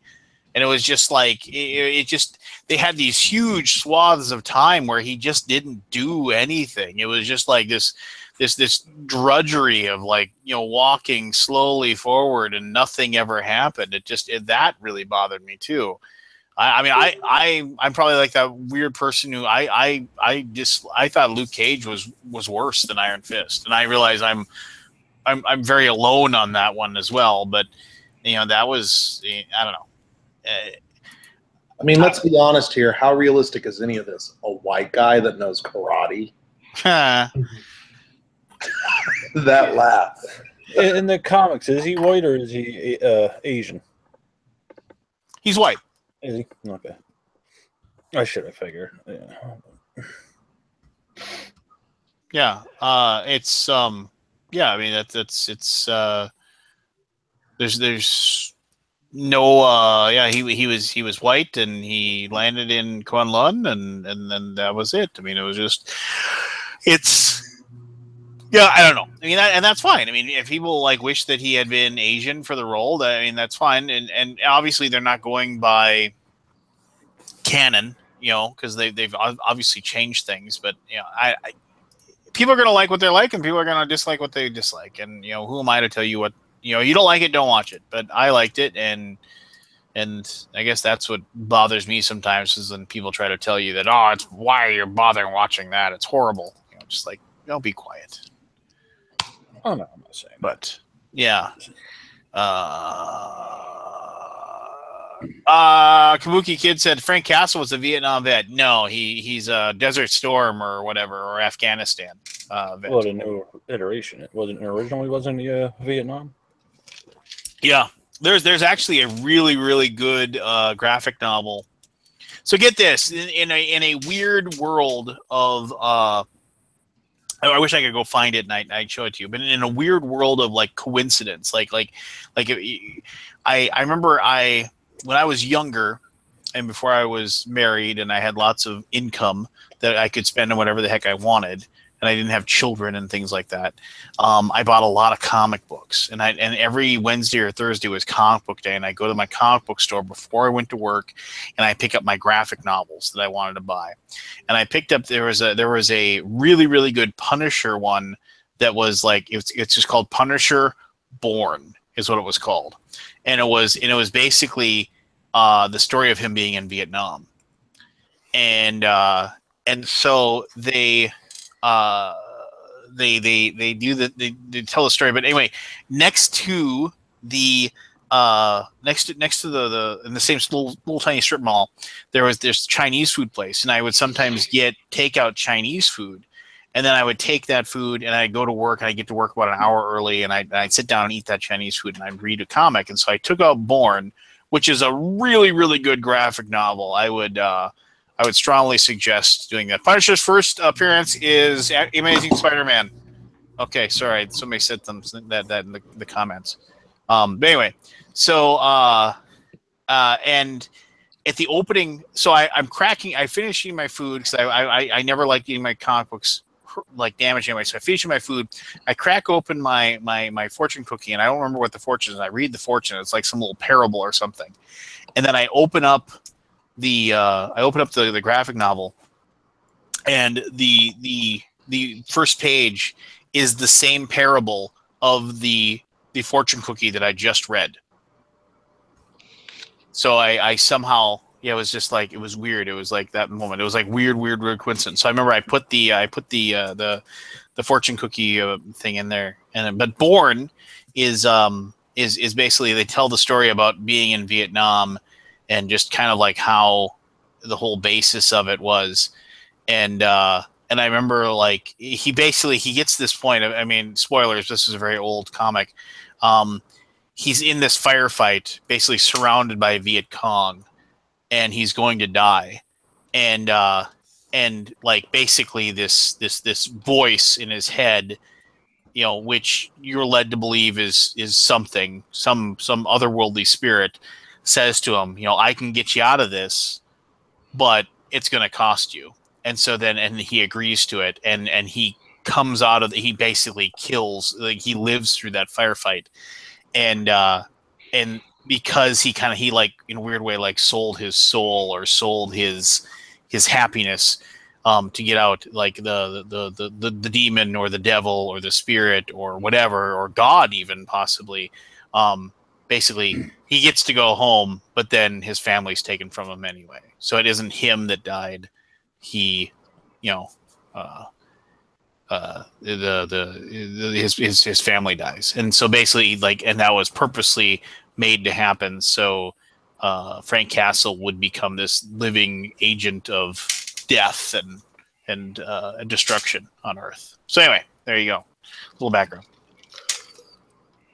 So do you think some iteration of Doctor Strange will ever be in the Defenders or no? He's just tied up in the movie. I don't think so. The Doctor Strange movie didn't do well enough, I think, to warrant something. I mean, I watched it; it was okay, but that was such a hard sell for people. Doctor Strange. I mean, Doctor Strange has always been one of my favorite comic books, but even as a kid, the Doctor Strange comics were really weird and really whacked out. I mean, trying to figure them out and stuff like that. So, try to sell somebody on watching a bunch of those would be tough. Keith's vanished again. He's vanished. Oh my. Keith, scary Keith is gonna come looming forward here any moment. Ah, there he is. It's like the kid in the window holding the flashlight under his chin, doing that. So, Halloween's coming, guys. Yeah. Mm-hmm. We all got kids though, and we're old, so we don't do anything fun. Remember when you were in your 20s, and that was your excuse to go and get hammered on Halloween? Go dress up as something. Yeah, we just did that last year. Oh yeah. We had a Halloween party here. Did you dress up as a angry not so old man? She made me dress up as that Pixar thing. The lamp. The lamp. You dressed up as the lamp. Her favorite character is Mike Wazowski, and she had me dress up as the blue thing. I know what you're talking about. I don't know the name. Sully. Sully. I'm always watching, Mike Wazowski. Always watching. I got my eye on you. She was the best. Always watching. No, that was I'm gonna do the scare the bejesus out of the kids, trying to get candy again, on the which I think I had a lot of fun with. And my daughter isn't even gonna go; she's gonna dress up also as a spooky ghost / serial killer type person, also. And we're just gonna put the big giant bowl of full size candy bars between us and see which kids are gutsy enough to go walk between us to get the full size peanut butter cups and what have you. So it should be fun. I actually got to fix the seesaw. The seesaw? What are you talking about? I got these two skeletons on a seesaw that move up and down, but the motor burnt out last year. I gotta fix the motor. Huh? Interesting. I remember years ago, my older brother on Halloween, he took a clown suit that we had. I don't know why we had a clown suit, but he took a clown suit and he he stitched clothes the feet and on the arms, and then stuffed the whole thing with blankets or newspaper or stuff like that, and and then put a mask on it and sewed it on there or whatever. And he went up on the roof and he hid on the roof, and then basically he waited for kids to start walking towards the house, and he'd yell spooky noises and then throw the clown suit down at them. That's messed up. Yeah, it was a simpler time, right? Yeah. Where you could do stuff like that and not get arrested. Yeah, I was thinking about shit like that earlier, riding your bikes and stuff like that. We were kids. You never wore a helmet. Couldn't get away with that now. Yeah. Seinfeld had a bit about that too, where he said that he talked about kids. He was doing a stand up. He was like, "What are you guys all in maybe your 20s, maybe early 30s?" He's like, "It's you didn't have a childhood. You know why? Because your parents cared. Your parents watched you. It's like we didn't do we got to do anything we wanted in the 60s and 70s. We left whenever we wanted. We came back whenever we wanted. They didn't even know if they had kids, back then." Kevin, you get a lot of trick or treaters out in the middle of nowhere like you are. Not really. But we could have a lot of fun with them if we did, because it could be a little spooky out here in the trees. We get a ton of trick or treaters. It's like Kid Central. What about you, Travis? This is their first Halloween at your house. You got a lot of kids around? No, last year was our first Halloween. I'm sorry. Is Essen during Halloween this year? No, Essen isn't at the end of October, is it? Nah, it's the middle. Yeah. It was the middle, but I think this year it's closer to the end. I don't know if it's on Halloween, but it's very close. I'll tell you. So it's right before. So I'll actually come home the day before. So yeah, I'll be here for Halloween. What am I gonna do? Yeah. What are you gonna dress Violet up as? She wants to dress up as a pumpkin Oh, that's a good choice. or a zombie, which we Also, don't allow. solid choice. Sometimes she'll just look at me apropos of nothing and say, "Zombies aren't real, Daddy." Well, not yet anyway. You don't get a lot of trick or treaters here. It surprised me. There's not a lot of kids around here. Well, Pete, what about you? What about your area? A lot of Not too bad. We have a lot of kids, so me and my son will dress up and scare kids coming to the door, and my daughter will go out and visit the family and get a full basket of candy and then come home and help pass out candy after we scare kids. Yeah. The one thing that I don't know if they're going to do it again this year, but like where I used to work and big giant office building and where my wife still works, they've had Halloween at the office. And if you bring your kids there, I mean, they just clean house because they just walk up and down endless rows of cubes, and all these people have candy. So, like, we'll go there for an hour, and they'll have like a full pillowcase of candy, after being there. So it's like there's really no reason to go out trick or treating afterwards. But if that's the whole purpose, I don't know, candy. And just but with your keto diet, you can't eat that candy anymore. You got to stay away from it. I don't eat it. I give it all to my kids. Yeah. Remember back when the big scare about like people would put like razor blades or stuff in, and you're supposed to and this is the thing. When I was a kid in the 70s, because we went and did it once, you could take your candy to the emergency room, and they would take an X-ray of it for free to make sure that there was nothing inside of it. There was that big of a scare of like there being razor blades or stuff inside the candy. I still have an X-ray of my candy somewhere. I remember that. I remember the scare. I remember X-ray. Yeah, that was a real thing. Do you remember the whole thing with like the guy that went in and like put poison in the Tylenol or some shit like that? They've never caught him. They've never figured out who did that. I remember that. I remember that happening when I was a kid, and holy shit, did that scare the crap out of people. Eric, so one thing. Eric Burton just said the best old candy bar when I was a kid, a Marathon bar. Yes.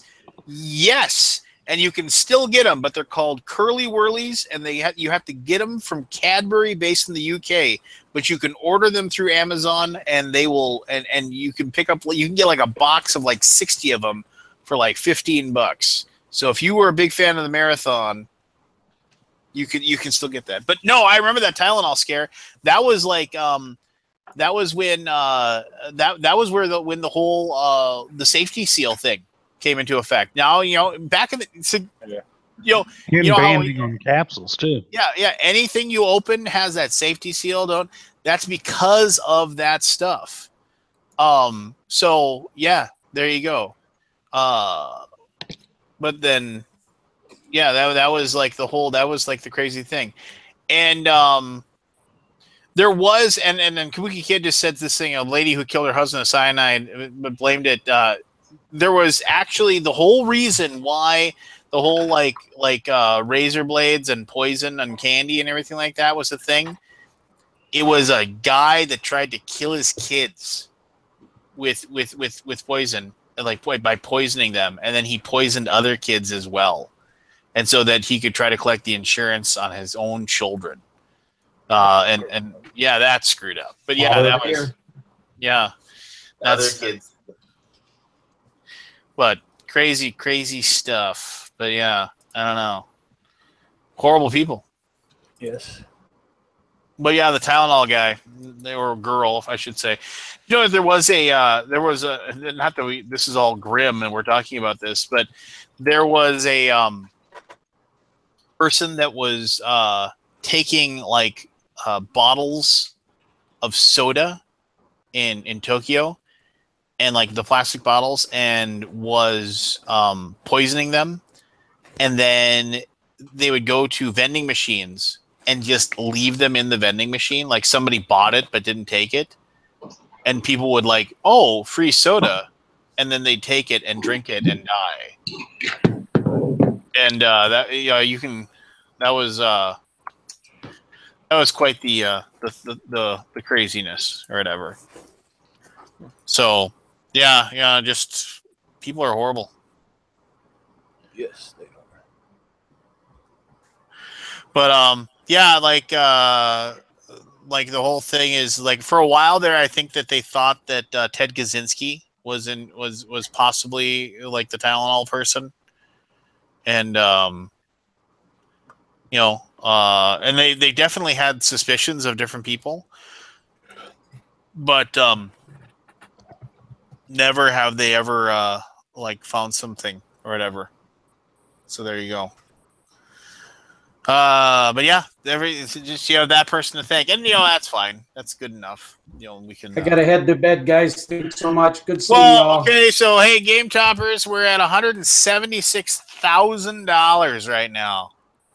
So, and the good news is, Berkey, that everyone here only gets a 10% fee for helping advertise for you. So I love it. Yeah, isn't that great? We don't want to cut too much into your profits or anything like right. that. We just gotta go on vacation. 10% each. We just want what's fair, So, but that's kind of the way I feel about all the Tasty Minstrel Kickstarters. I just want 10%. Hey, Kevin. Actually, like, I know you're gonna be super busy tomorrow, but actually, I had something TMG related that I had to talk to you about. But we can do it tomorrow. It's nothing too special right now. But but I like I said, I'm sure you're busy. But when you have like 5 minutes to chat, give me a call tomorrow. Okay, we'll do. Thanks, bud. Thanks a lot, guys. Have a great night. Good talking with y'all. Good night, Berkey. Good luck with the rest of it, guys. So here's crazy. Like on Groupon right now, there's actually a Groupon for LASIK eye surgery for like 50% off or something like that. So I think I'm gonna finally go get LASIK. I've been talking about doing it for a long time. Yeah, I thought of it. I don't know if I could. They have a LASIK for your bandana. Ding ding ding. Admittedly, you did wait quite a while to do it. No, so I don't know. I'm not too excited about having lasers on my eyes, but I do like the idea of not having to wear glasses ever again, or at least like not having to wear glasses except for like reading and stuff like that. You know what? Actually, like when I go to the lake with my kids and I go swimming, I like the idea of being able to see them. Because like you got to take your glasses off when you're in the water and whatever, or when I go to the pool or whatever. Yeah, I like that idea a great deal. Because I can't stand contacts. They just bug me. Yeah, I don't wear contacts. They suck. I've scratched my cornea like 3 times in my life, and it just hurts, right? I've done that too, and it's just like, and it's such a weird thing too. Like being able to learn how to put contacts in is like, because you have to like after you've done it and after you're used to it, you can do it easy. Like you get over the idea of poking yourself in the eye, but that very first time when you're trying to do it and like your eyes closing because it's like no, you're not putting a finger in your eye. I do remember like the very first time I just couldn't get it in my eye to save my life. It sucked. Man, there's a wife joke in there somewhere. Yep, I was thinking the same thing. Get your minds out of the gutter. No. So yeah, there you go. No, I don't know. I mean, everybody I know that's had it done, they say it's absolutely life changing, and they're like, I was an idiot for not doing it earlier. I've read that like the week or so after you get it done just sucks because of all the things you have to do to protect your eyes while they heal. But just get through that week. You got to wear these little eye guards and you go to sleep, and just like all this like stuff just to basically prevent damage to it and everything like that. But yeah, they say just get through that week and you're good to go. It's just what if you end up feeling like ants in your eyes, Johnson?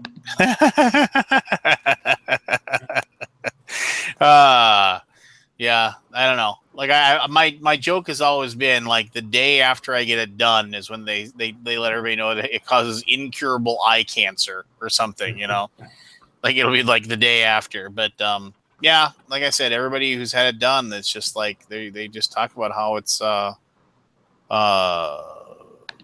really, really well done. Yeah, and it just works really well. So it's just like, I don't know. I will. I'm tentatively looking forward to it. I suppose would be a way to say it. I guess.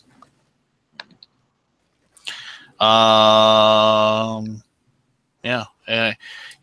But I think, and like it's like the Groupon is for like this like chain of these places, right? That have these places all over the nation. So Yeah, you get a free large fry with every LASIK.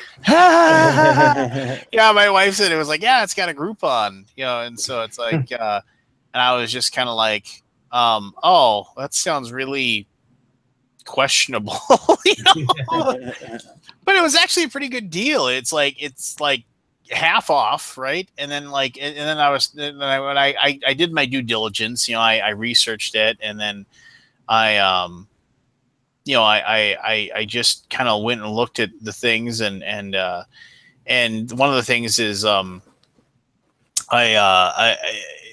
was and they're like, one of the things that when you go in and they do your eye consultation, they depending upon like how much is wrong with your eye or what they have to do to fix your eye, it's like a sliding scale. But since like you get the Groupon or whatever, you lock in the Groupon price or whatever. So I don't know.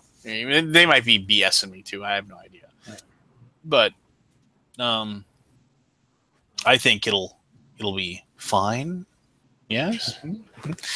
Anyway, so that's a possibility. I might chicken out. Who knows? I've worn glasses since I was like 8, so the idea of getting it done is crazy.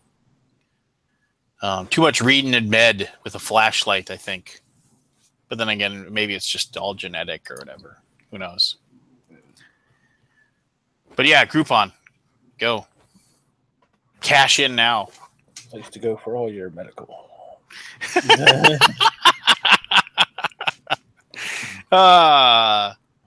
Well, with healthcare prices the way they are, maybe it is.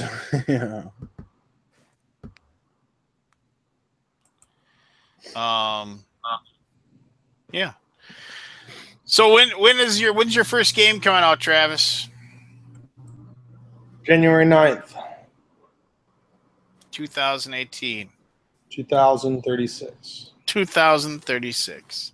When the earth is but dust. I got into a discussion with somebody who thought that he thought humanity would be dead by 2025. That was a fun discussion. I was like, what do you think's going to end us all? And it was any one of many things. I was just like, okay, well, can I give me 2?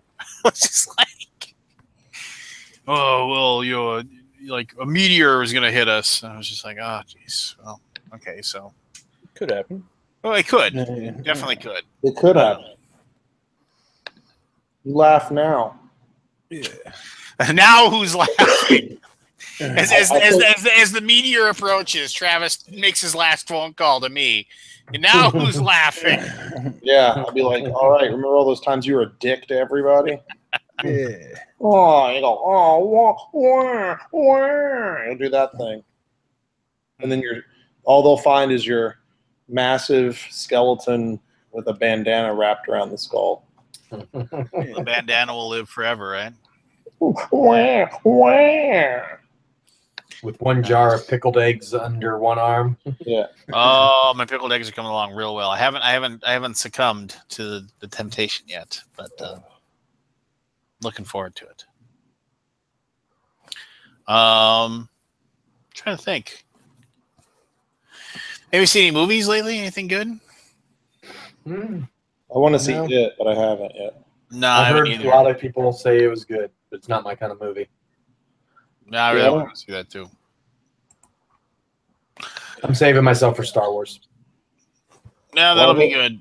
I hope this one was better than the last one to be. Well, I like when I say the last one, I mean Force Awakens. Yeah. I wasn't the Rogue One. That was a pretty good. So I'm not mentioning this for people to do things that are wrong. So don't do these things that will like be illegal or whatever. But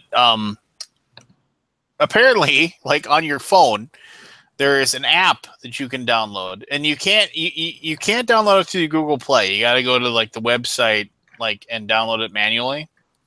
Called Terrarium TV. And I don't have it on my phone because I'm scared to death of owning these things. But I was at a guy's house and he had this Terrarium TV, and he had a VPN, like a fake VPN, so he could hide his IP. Yeah.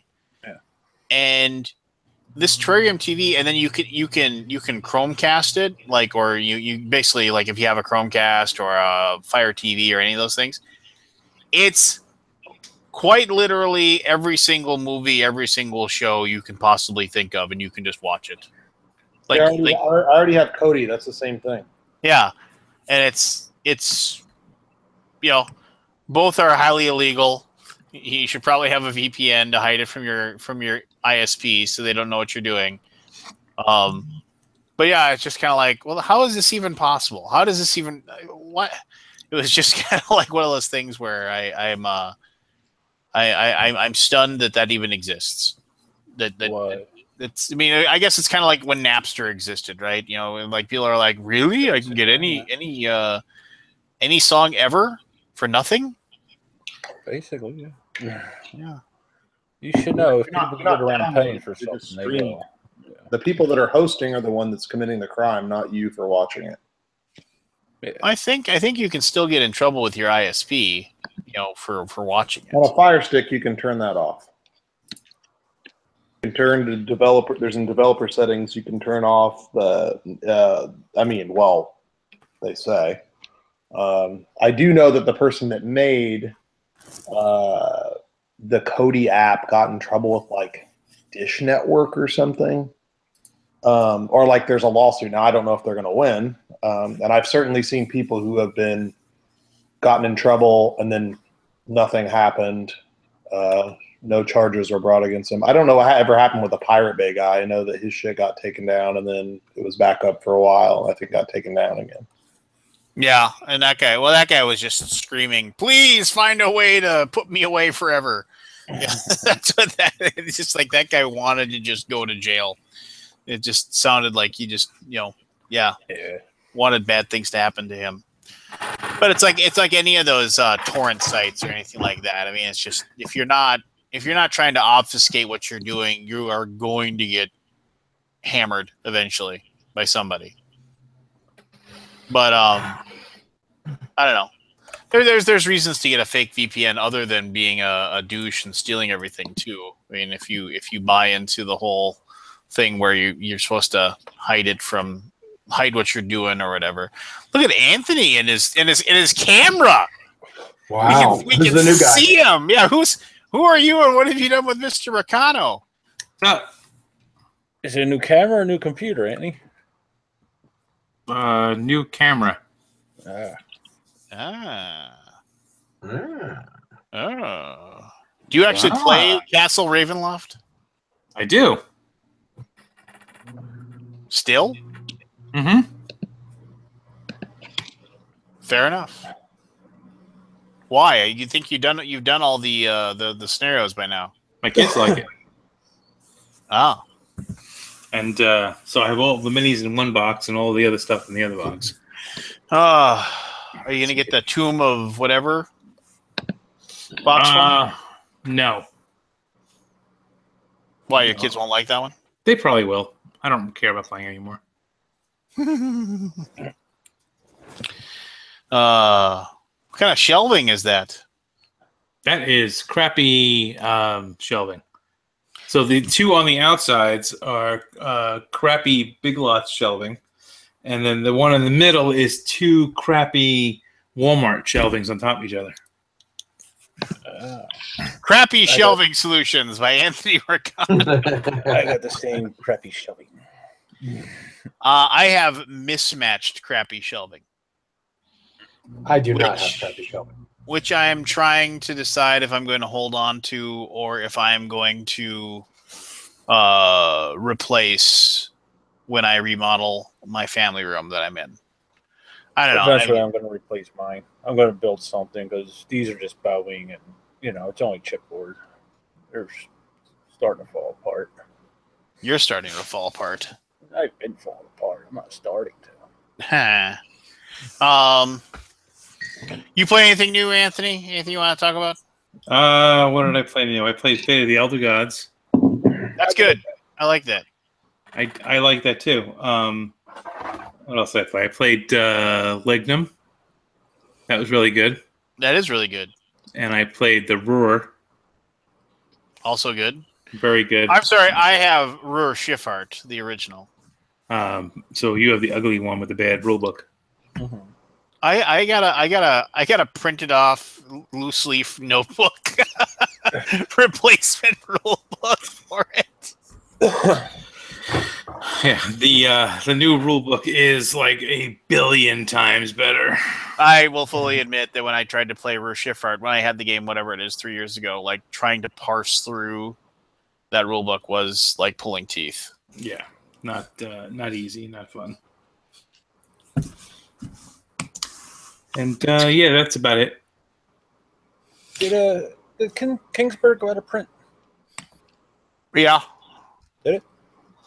Yeah, well, they did. I remember they 2 years ago they reprinted the expansion for it and reprinted in the original, and then they lost. I think the thing because there's a new version coming out. Yeah, from the same people that did the Strata Libri or whatever. From those people or somebody else like there, some Italian publisher, and jury's out on whether or not they're partnering up with the guys, with the people. I started to go through my collection to get rid of some, and I noticed it was that Omega 7 Protocol and I think it was Starfleet Captains. Kingsburg is just a really good, solid game. I've always liked Kingsburg. It's just, but it's an older title. Maybe the weird thing about Kingsburg is that rolling a 17 is better than rolling an 18. Like you go and look at the king spot and the queen spot. The queen spot is so much better than the king spot. Like I don't know if it's so much better. It is better. Yeah. I don't know if it's so much better. It is so much better. Okay. This is fun. What's that? Yeah, you get artifacts. Oh, I wouldn't know. I don't have a copy. Well, maybe you should get one. Well, is the pre-order still open? No. Closed yesterday. Well, then I guess I'll just have to wait for it to hit retailers. Or maybe I know a guy. I don't know. Maybe you do. Maybe I do. What was I going to say? What was Oh, hey, getting away from games. A show that I admittedly got into late, but I've really enjoyed the first 3 or 4 episodes. Gilmore Girls. Of Narcos. Oh yeah. On I watched all 3 episodes. It's a very good series. All 3 episodes. Or all 3 series. Seasons, yeah. The one thing I don't like about it is I can't have it on as background noise because it's predominantly in Spanish, so you have to watch it. So it's tough for me. It's like I have to say, okay, I'm going to sit down and watch an episode of Narcos now. Yeah. since I work from home, there's a lot of times I'll just put stuff on in the background and watch it. I will say this: the new Tick on Amazon it's only 6 episodes, but it is so good. If you haven't watched those 6 episodes, just binge them, watch them through. They are. You were the first person I've heard say they liked it. That's actually, I heard that he's the second person I've heard. It's everything the Tick says is just so hilarious. Like every single line he has it's right out of the comic, and I love that old comic. That was just a really, really good comic. Yeah, well worth. I mean, just like I said, you have to watch it, and just the precociousness of the Tick. They do it really, really well. Yeah, so there you go. Other than that, I haven't really watched anything lately. I mean, that was my new thing. I haven't seen any new movies for a while. Pete, you said you saw that shark movie, right? Yeah, 47 meters down. Didn't like it. Why? Sharks didn't get to eat anybody? No, it was kind of hokey. It had some good moments, but for the most part, it was just meh. Not what I was expecting. I like The Shallows much better. Shallows is good, Yeah. Mm-hmm. though a little ridiculous. Well, yeah, but I was expecting that. This movie it went for a different angle, and I just at the end of it, I was just like, should have saved my money on this one. Hey, did you ever find that Dr. Pepper can, by the way? No, I did not. All right, I'll have to send you one then. With Dr. Pepper. Ooh, yes. Indeed. Diet Dr. Pepper? Well, why would you want to drink it? You keep it for a lifetime. No, you have to empty those cans because the soda will eventually eat through the can and leak all over. Yep. I had the original Avengers movie cans, and I had to throw them all away because they got ruined.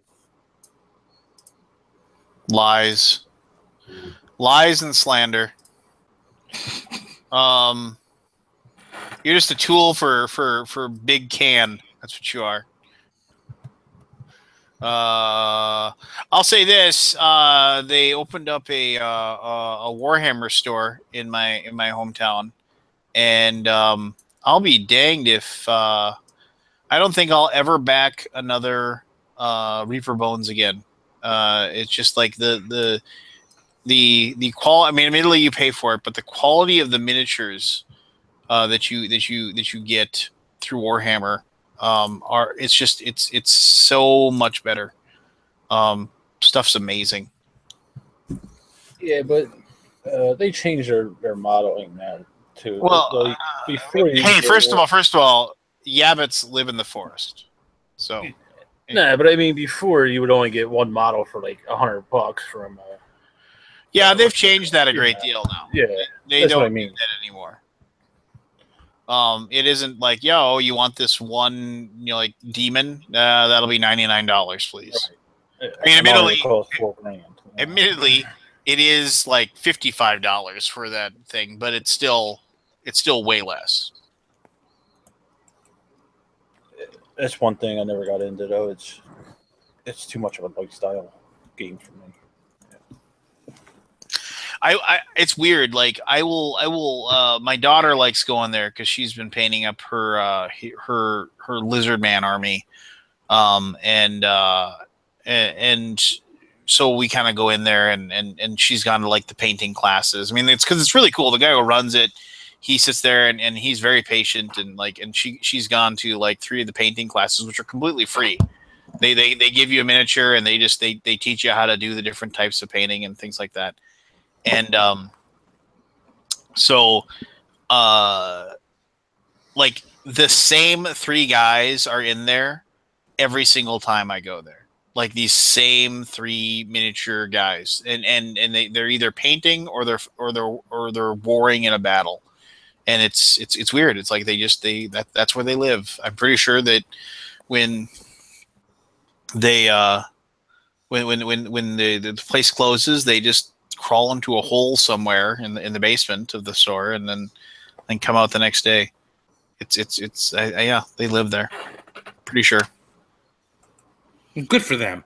Good for them. I'm sure they're enjoying it. Hey, Anthony, are your in-laws still living with you right now? Yes, they are. What do they think of your odd hours you keep? It's actually weird because since they've been living here, I haven't been keeping such odd hours. We keep odd hours. Oh, hey, did you hear about? Were you listening? I don't know. Did you hear? We were going to have a opening night of a brand new game show that I was going to host. But unfortunately, the second Barry wasn't able to join us. But we're going to do Name That Tune. Starting next week. Yeah, I can name that in 2 notes. All right. Name that tune. I won't be here, but that's awesome. What? You can't be here for Name That Tune? I record my podcast before I come in here. That's why I wasn't here when you started. I was finishing up. No, I am a proud member of the Tasty Minstrel Media Network. Yeah. So you just have to make a choice. Either record your podcast that no one listens to or come on this show where no one watches. Yeah. Oh. That's some cold-ass shit there. Oh, snap. Wait, hold on. I make a note to myself. Double feature review, Delve, and Shark Island. Okay. Join the club. Double feature. Andy, did you ever get Shadow of Brimstone to the table? Or did you just get fed up with it? No, I played it. What'd you think? Actually, I really liked the game. Did you? And that's what pissed me off even more about it. But, what'd you think about the assembly? I got through it. That's the one thing I didn't like. They were a little rough. Just like the gaps and stuff in them, you know. Yeah, they're not the best models. They looked a lot better in the pictures. Yeah, they did.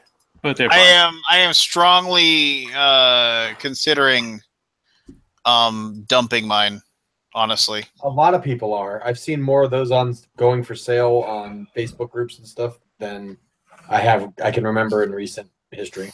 It's just something new. A new miniature game just came from Kickstarter, and they didn't have room for it. It's big. It takes up a lot of space. Yeah. Well, yeah, and it's one of those things where it's like, oh, well, just this giant, game that, like, when are you going to play it? I just, so as much as it would pain me to ditch it all, if I could unload the 4 boxes of stuff that I have for, a couple $100 or something like that, I definitely would consider doing it. That's what I'm considering getting rid of. I only got the 2 bases and 2 expansions, so I'm not that deep into it. But yeah, I got the full Shamil, so I don't know. It's one of those things where I said to myself, would I feel sad for not having it? Like in 6 months, would I say, God, I really wish I could play Brimstone right now? And I can really safely say I'm not going to feel that way. Mm-mm. I don't regret not buying it after, I played it and it's not bad, but when I saw the amount of work that went into it, I was like, nope, I'm glad I skipped that one because I was on the fence and I almost did it. Mine's already put together. It's going nowhere. I remember, my big thing was that I was, when I was thinking about doing it, I was thinking about having a Deadlands campaign. I was like, well, these would be great minis for this. That's why I was never getting rid of it, because I'll keep that stuff for I'll get rid of the stuff we can't use for Deadlands, but like the minis and like the tiles, I'll hold on to that stuff. It's just I don't know. It's never gonna hit the table for me. Yeah. I'm wondering how much, like, you still see them pumping shit out for that game system, but you don't see any other titles coming from them. I'm wondering how much of a burden that actually is. Well, they just recently had that big box, right? The Last Night on Earth big box or whatever. Oh, they did that. They also did the second Shadows of Brimstone game, the one that's set in the in China. Yeah, where it's set here during the period when all the Chinese immigrated here, like the Old West. Yeah, I just don't have any interest. I guess I don't know. And I just it's one of those like I'm out. There's a lot of games that I'm holding on to that like I probably shouldn't. Like I'm like, I'm never gonna play this. I probably shouldn't like hold on to this, but I'm still like, I can't do it. Right? Like Fortune and Glory by same people. One as well. And it's just like I have the 2 expansions they came out with it for it. I even got like the little tiny mini expansion that was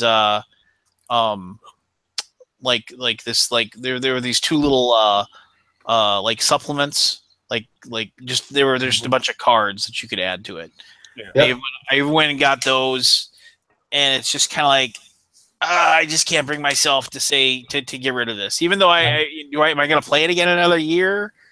Yeah, same thing with me at StarCraft. I got it for nostalgia's sake, and I'll probably never play it.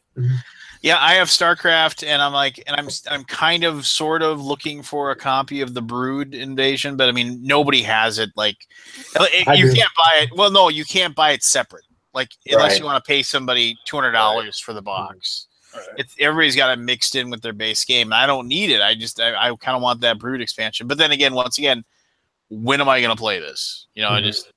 I know I'm considering putting mine on eBay just because I know I can sell it for a decent amount of money because I just don't think I'll ever play it. Yeah, I don't know. There's that. I mean, like I have like the original Coffin Box Tide of Iron. When am I going to play this? Yeah. Never. Why don't I sell this? I gave my extra copy of that away last year at Gen Con. Yeah. Hey, it's just I gave it to David because he was looking for it, and I said, I have a second copy. I'll give it to you.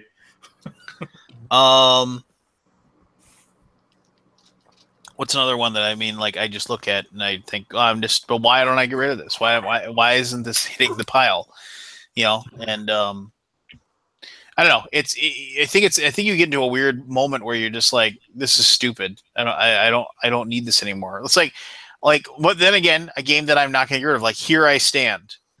I've played it once, and that's probably the only time I'm ever going to play Here I Stand. I can't imagine the next time I'm going to need to play the Wars of Succession during the time of Martin Luther. When am I going to have another 9 hours that people are going to devote to this? It's like never. But I can't bring myself to get rid of it. I've played 2 games of Twilight Struggle in my life, yet I can't get rid of my copy of Twilight Struggle. I don't know. It's just I'm dumb. No, it gets that way. I have like every thing for Dungeon Twister. I haven't played Dungeon Twister for like 4 years.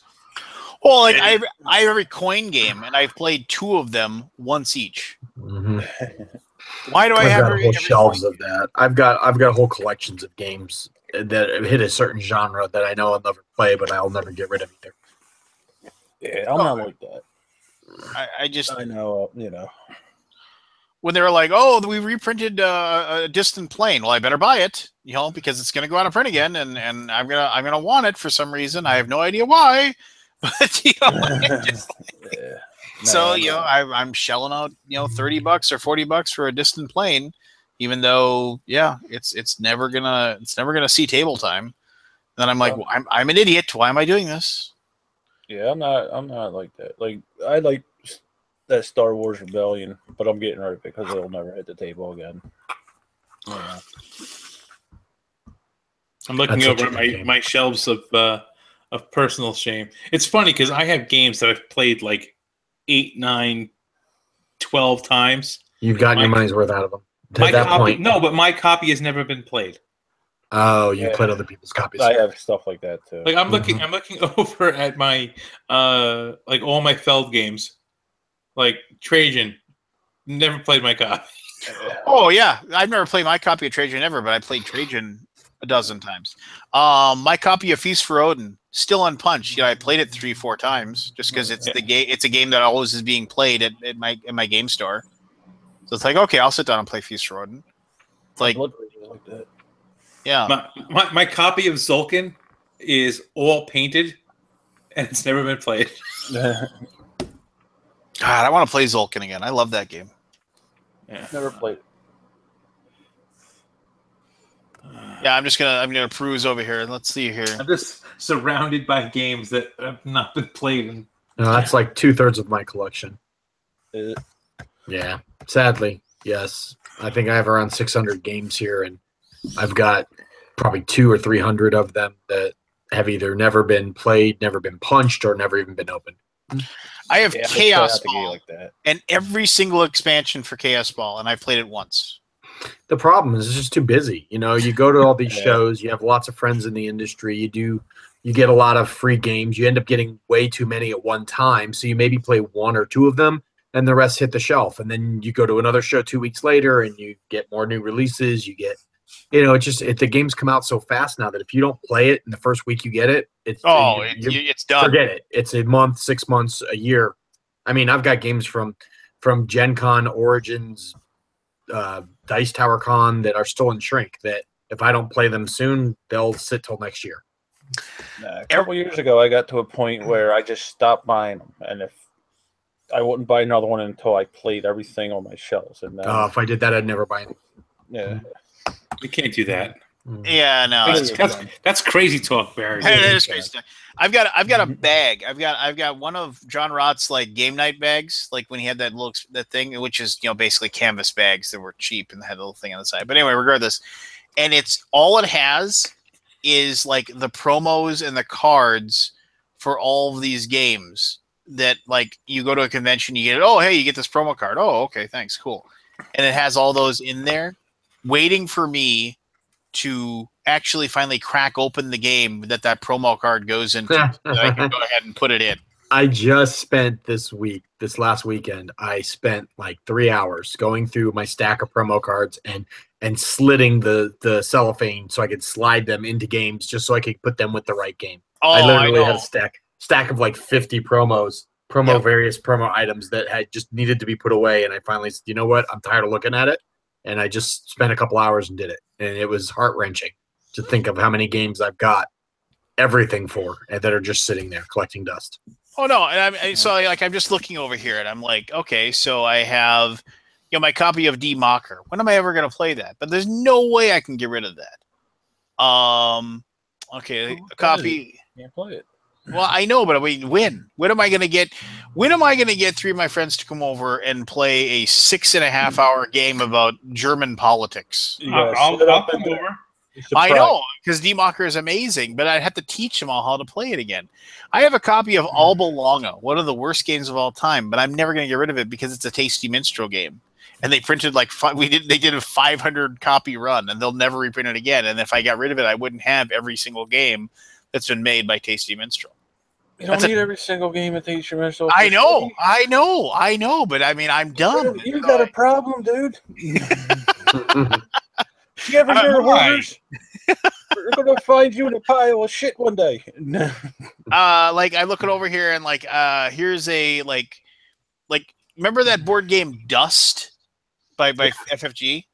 Dust? No, Dust was by Dust Studios. But FFG like licensed it or whatever and brought it over. Oh yeah, okay. That was Dust Tactics or something. Dust Tactics. Well, no, but there was a board game called Dust, and that came out first.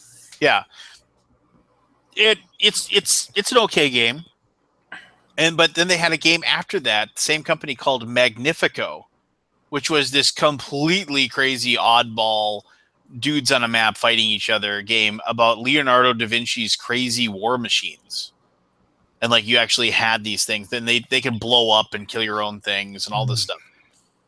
I played Magnifico once, probably in the last 8 years. Yet because Dust hits my table maybe twice a year because we'll crack it open and we'll play it just because it's fun. I can't get rid of Magnifico because it's like they're both the same size box and they both kind of use the same rules. And I just, it's one of those. It's a dumb reason. I know. No, it's not a dumb reason. Because I've gotten rid of games because of the box. That's the only reason I got rid of the game is because of the box. Yeah. I've sat there and go, this box is too big. It's got to go. That's the one thing about like Anachrony. Stupid. That's really pissing me off. That box is ridiculous. But it's a fun game. No, it is. But that box is ridiculous. Did you back their most recent Kickstarter? What was it called? I don't know. It looks weird. Alrighty. I looked at it at Gen Con. Good night. Good night, Peter. Good night. See you next week. You got a problem, Lance? I know I do. Just get your wife in there. She'll toss it for you. Oh no, she'll she would throw the whole business out the door. Oh, I'm sure she would. Just say, she'd be throwing your business out. Yeah. Well, it's like my copy of 180E, right?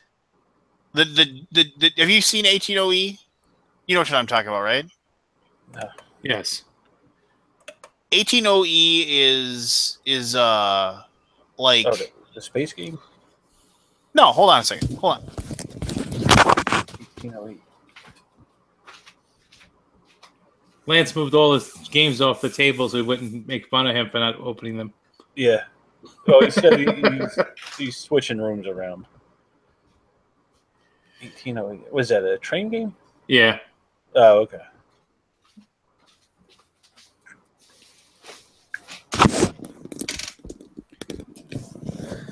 All right. So this is ridiculous. This is 180E. This is a giant 18XX game. Okay, yeah. This, they say it takes you about 20 hours to sticker everything that's in here. Like you have to you set aside a day to sticker everything. You'll notice that hey, it's Barb. You'll notice it's still in shrink.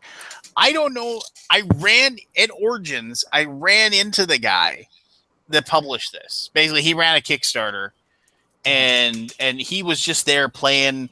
He was playing an epic game of, I think it was StarCraft. No, he was playing an epic game of World of Warcraft, the old coffin box game with all the expansions. Like him and these three people were playing this game, and they're like, and I was like, oh, sweet.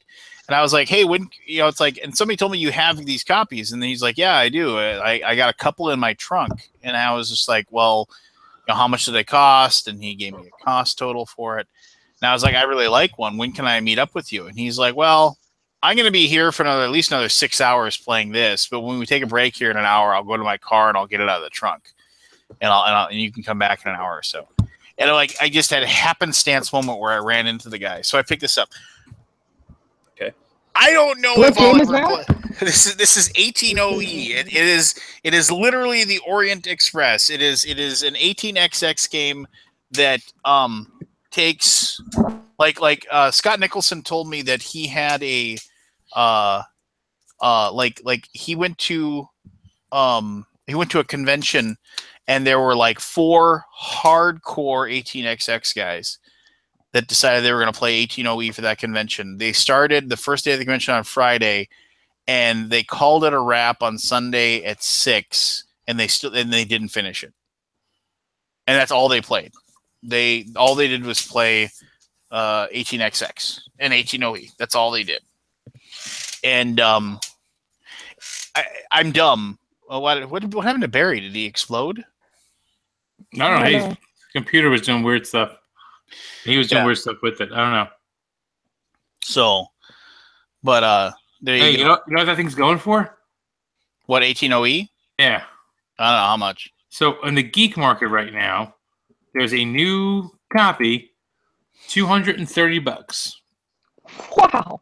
And another one for $385. Damn it, Beaker, leave the damn camera. $225 on eBay. Yeah.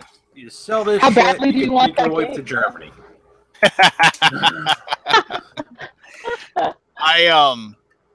No, it's if you look at the maps, I mean the map and everything is beautiful.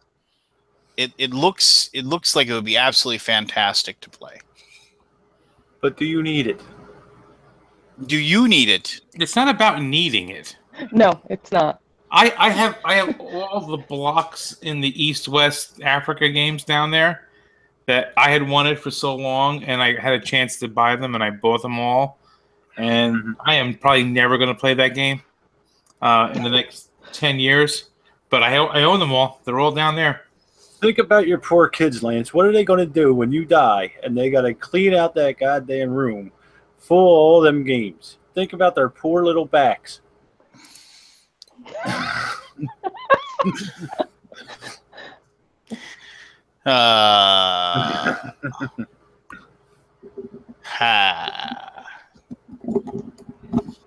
No. So, but no, like I have a copy of Baltimore and Ohio. I'm never gonna play that. Why did I get a copy of Baltimore and Ohio? Oh, I don't know. You should send me that one. Why? You want a copy of Baltimore and Ohio? That one's not $235. I was going to ask for 18OE, but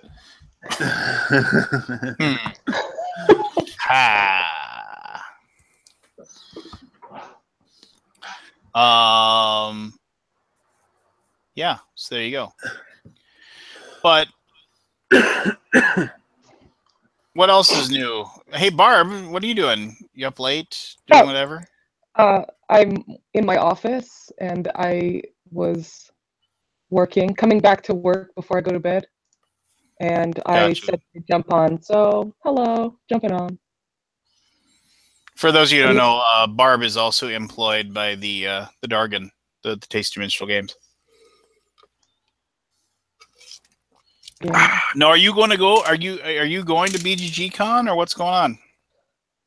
Yeah, as far as I know, I actually have a person that just replied asking me what I have to entice them with to share their room.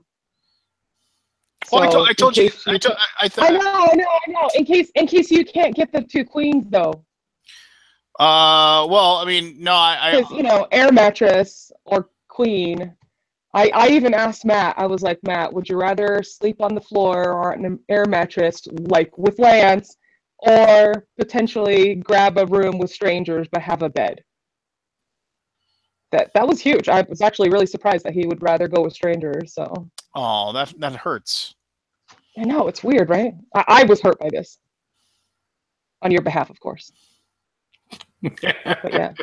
I don't have like anything to entice them. I'm like, oh, maybe I can find a copy of Yokohama Deluxe, or I don't know. Do you have a signed copy of First Martians? Oh, that's mine. It's here somewhere. It's right over there. With my cow in it and everything. Holy cow! Callendale has a review of 18OE. I thought Callendale had fallen off the face of the earth. I don't even know who that is. How do you even spell that? 180E? Oh, really, Kabuki? Oh no. 180E, 18 Orient Express. That's what it stands for. Oh. No, Callendale, in my opinion, is one of the best video reviewers of all time. It's only a month ago this went up.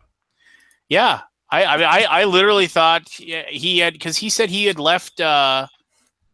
He was never coming back to BGG after repeatedly getting banned. I am never coming back. You bastards.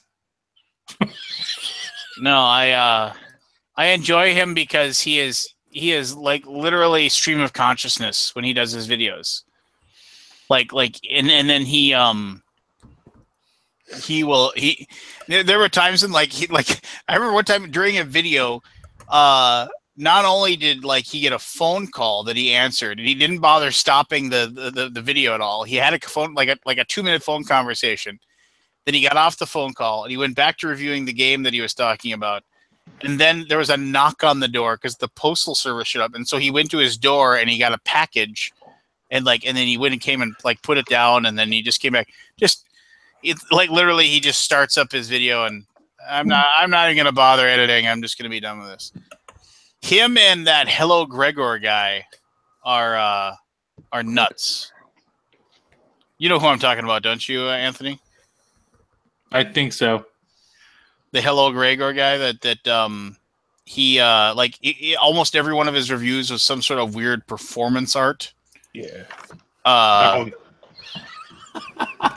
You never watched Hello Gregor? No, but I'm actually I just like scanned through Callendale's 18OE just as, like with no sound on, just like sliding the bar across the bottom. Yeah. Just to see his arm gestures and facial expressions. Yeah, he is. When I have 43 minutes of time available, I'm watching that one. Well, no, and like he's actually like he's pretty straightforward. Now, Hello Gregor was doing like video reviews back in the day, and he, like I said, it was stream of consciousness stuff. He was not like, it was definitely like weird what he did. He was Define weird. Like, he did an unboxing video where he sang like the first three he sang like the first three like lines of a song over and over again, and didn't do anything else. Holy cow, I think he actually deleted his videos. No, I found him. Did he take him off of VGG? Maybe there. He's on YouTube.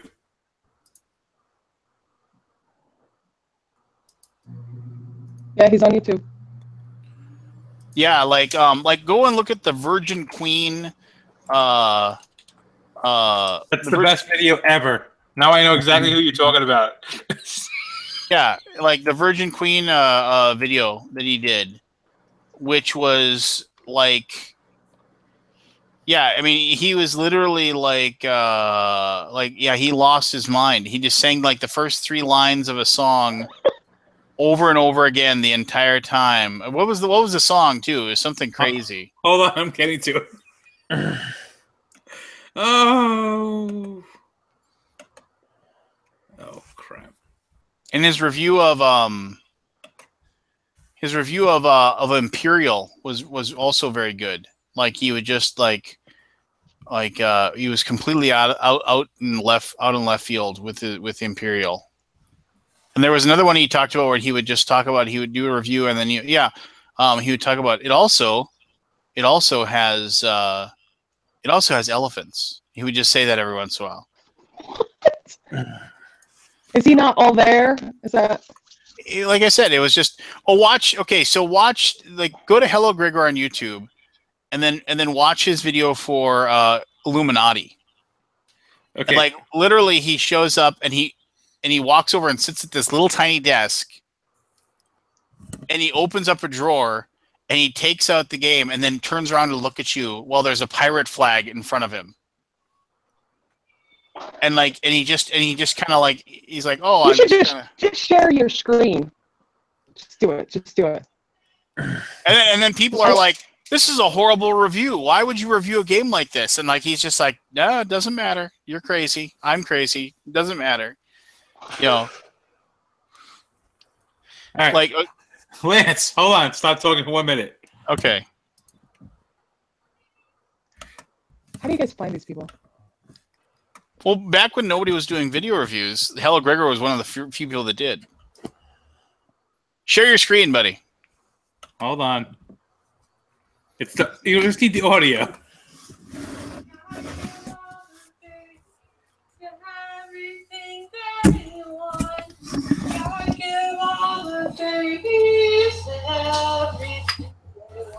That's a man? Yes. Share your screen. Hold on. Gotta give all the babies everything they want. Yeah, he basically just sings the whole thing. But he opens the shipping box with like this huge like knife. And then he's caressing the box. What?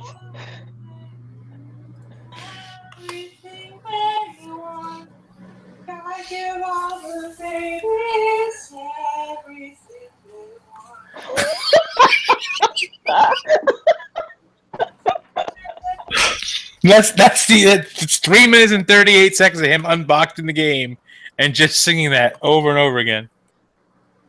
Yeah, and people are like, I'm fast forwarding. Look, I'm just grabbing different spots.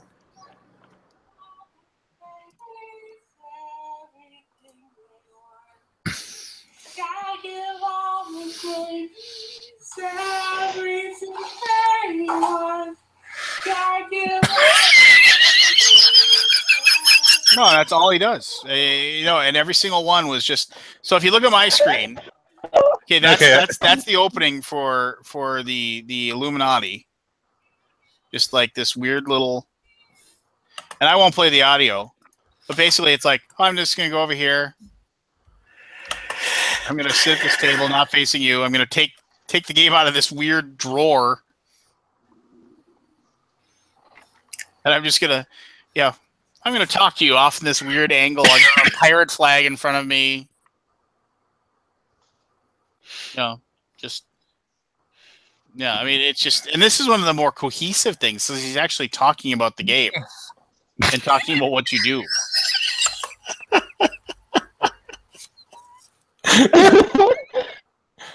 God give all the babies everything they want. God give all the babies everything they want. Yeah, if you ever have like time to just do nothing, go and look at go watch just God gives all the babies weird everything they want. You're ruining the song, Anthony. Yeah, I don't even know what song that is. It's just God gives all the babies. I'm gonna look up what that song is. Keep talking. God gives all the babies anything they want. Gives all the babies. Oh, here, and this is the Imperial 2031. Hold on.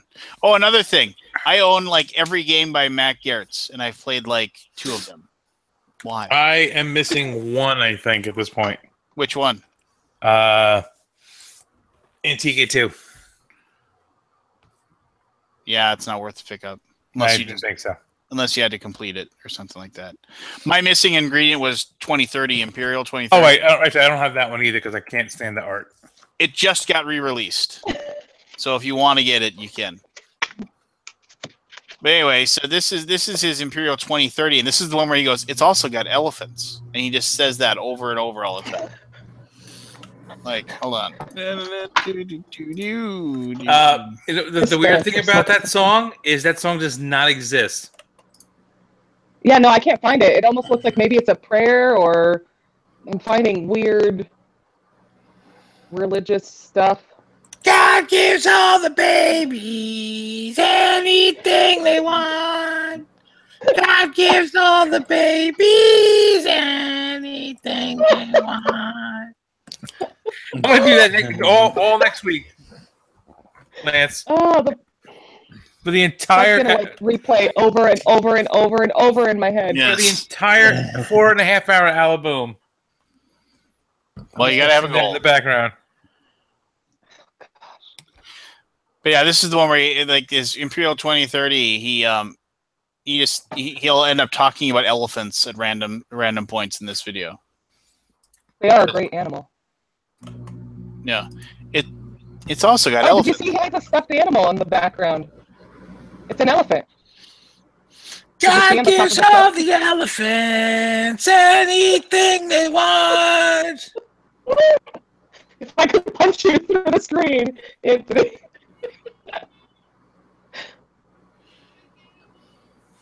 You're listening to it right now again? Of course. No, the best thing about it is, how does it only have 9,843 views? This should have like 9 billion. Because people don't care. People rarely recognize genius in that person's lifetime. Genius. He's like the Andy Kaufman of board game reviews. and he stopped. Him and Callendale, I guess, are buddies. And they should be. And he got annoyed with BGG around the same time Callendale did, and then they left, and they went to go and do like their own like website or something. and they had their own like forum for a while and tried to build it. I don't know. It was something about they were being censored or something. They were saying they didn't want to be censored on BBG. Yeah, they were a little out there. They wanted to sing about God and all the babies, apparently. I exchanged emails with Callendale for a while. Like he and I discussed games and stuff like that, and then he kind of fell off the face of the earth. It was just one of those weird things. It's not necessarily a bad thing or a good thing. It's just, whenever Callendale would post anything, it was like he had this weird carriage return thing. Did you guys remember that? Like when he would post like any kind of comments or anything like that. I don't know if you check that out. That's weird too. It's fine. Whatever. It's like people just have their own bend to certain things. Yeah. I found my one game that I really want to try to get from Essen, though. And? It's Vladimir Suchi's new game, Pulsar 2849. Because I'm a fan of Vladimir Suchi. I think he's... I don't think he's recognized for... That gives all the babies anything they want. Nice. On that note... 2 hours of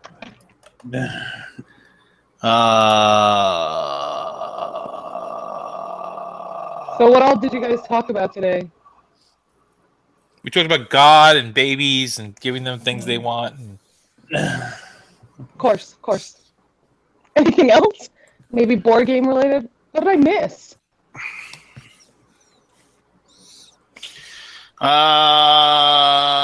We talked about the new Punisher trailer. Yeah. Wait, I have a question. Barb, are you filling in for Seth? Because this is the conversation we have with Seth at this time of night usually. I had you guys in the background for a little bit, and then I had to do some stuff, and then I missed out on like a bunch of crap. Hey, did you guys talk about that game? Well, because I was here for like part of the Defenders and whatever. Because the Iron Fist is whiny. He's just so whiny. But I didn't watch the Punisher. See, somebody agrees with me. When does the Punisher come out? This year. This year? Great. Yeah. Did they announce a lineup for like after that or no? Nothing I know of. What do I know? Yeah, I'm wondering like how far they're gonna go with the whole Marvel thing. Like I'm wondering if it's starting to wane in popularity or not. Well, and Disney has their own stuff coming out, right? So they'll take all the Disney crap off of Netflix. I wonder how that's gonna do. Yeah. That'll be depressing. Yeah, I thought I did hear something about them losing Disney, but I'm not 100% on that. Here's a wonder. So if you go to Hello Gregor's page, his user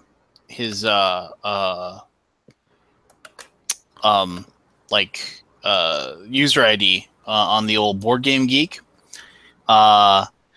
The name he gives himself is Wanda Davies, and he goes, "I am producing game reviews, unboxings, and episodes of the Real People multi-game solitaire mega tournament on YouTube.com as Hello Gregor.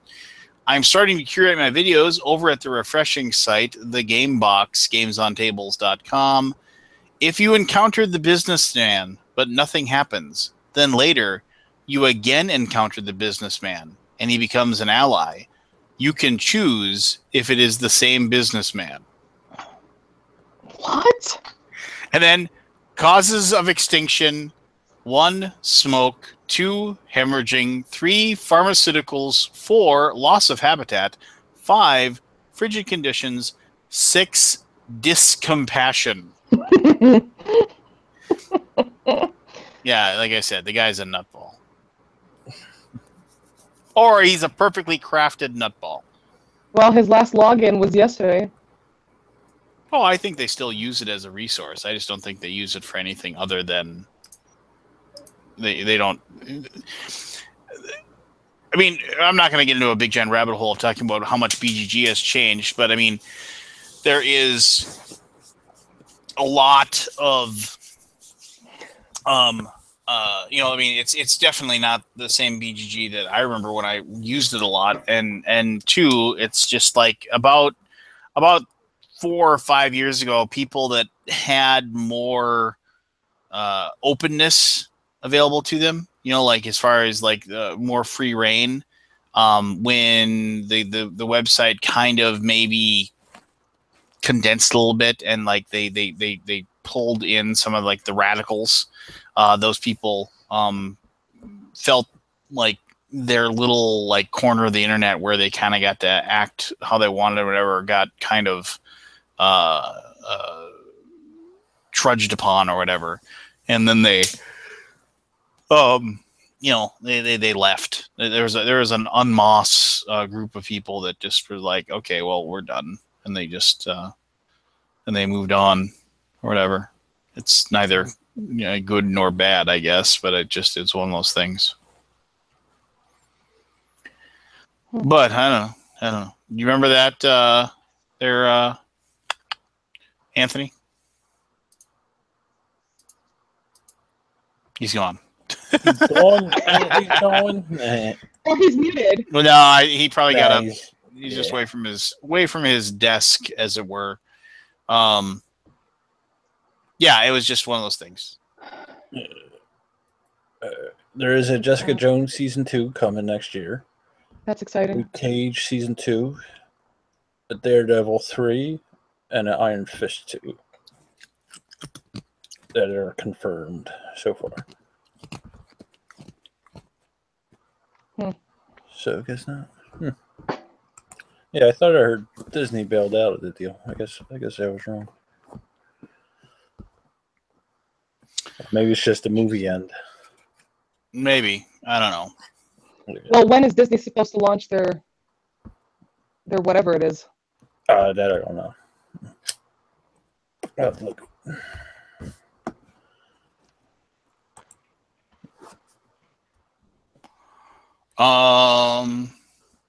Yeah. Do you guys like roll and write games? I do. Then the last you got 12 hours to get in on Steamrollers, which is a really, really good roll and write game. Yeah, I got the notification for the 24 hours. We kind of backed Berkey's table. So games are going to have to wait for a little while. I'm going to see if maybe we can get a TMG discount on those. That would be lovely. I don't know if it'll happen or not, but I doubt he'll get one. I'd feel bad about asking him. I wanted him to. Yeah, I want him to succeed. Money. Well, he is succeeding to the tune of like 180 grand, but Oh, really? I haven't checked. Oh yeah, he's doing quite well. Well, I messaged him this morning asking him where it was because we couldn't find it, and then he said he was having issues with like loading videos. Yeah. And then I got too distracted with work and forgot all about it until like an hour or two later. And then by then there were like a couple hundred people. And I was like, whoa. Maybe you could save some money and buy a better microphone. Oh, crap. This thing's expensive. Well, is it really not working? It sounds okay, like I'll be back. It sounds like you're crackling out.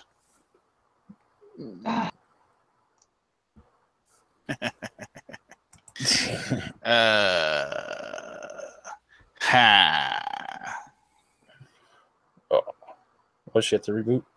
I don't know. We should quit now so she can't get back on. That ain't right. No, that ain't right at all. You ain't right though. Yeah. So, hey Barry, what are you doing now for like? What are you doing with life now? Like, did you ever like get your shop made up or what's I'm still working on it. Like I said, I'm still having issues with my hands and the back and all that. It's slowly coming together. Yeah, I had to figure out something to do with the floor to to support the saw. So they're heavy. You know, they weigh about 300 or 400 pounds and all that. Yeah. And I'm still wiring it, you know, and it's come along. You know, it's just slow process. But there's other stuff going on with the house, like, you know, the roof had to get fixed and stuff like that. But it's come along. Yeah. And That's good. yeah. And I would like to get my brother down here to help me, but he's a pain in the ass with that type of thing, you know. He's very hard to work with. I'm a man of action, he's a man of thought. They don't work well together. You know. He'd rather think it through instead of actually getting it done, where I could think things through, but do it as I'm thinking through it. You know. Yeah. Yeah. He's not good with his hands. He's book smart. Where he was trained in carpentry and stuff like that, so I don't understand it. But, yeah. But, he did ask me to teach my nephew about stuff like this. I don't know. I'll have to see. I'm a little weary about that. There is a lot of safety issues with it, you know. Yeah. And I don't know how he is with tools. So I told him, you know, once he gets back to school, and I gotta close my place down the shore. Maybe next month I'll get him down here and I'll see how he is with the tools and decide whether I think it's safe enough or not to do it. You know. No, that makes sense. Yeah, because I'm very safety conscious. Yeah. But we'll see. I would like to get it done though. You know, just give me something to do. Because sitting idle drives me nuts. Yeah. Not that I'm constantly on the computer learning new stuff and all that. And like I said, I'm trying to get my hands working again, but it's just a slow process. And then there's the health issues, like that shot in the back last week and all that. Yeah. A lot of fun. It doesn't sound like fun at all. Nah, it's not.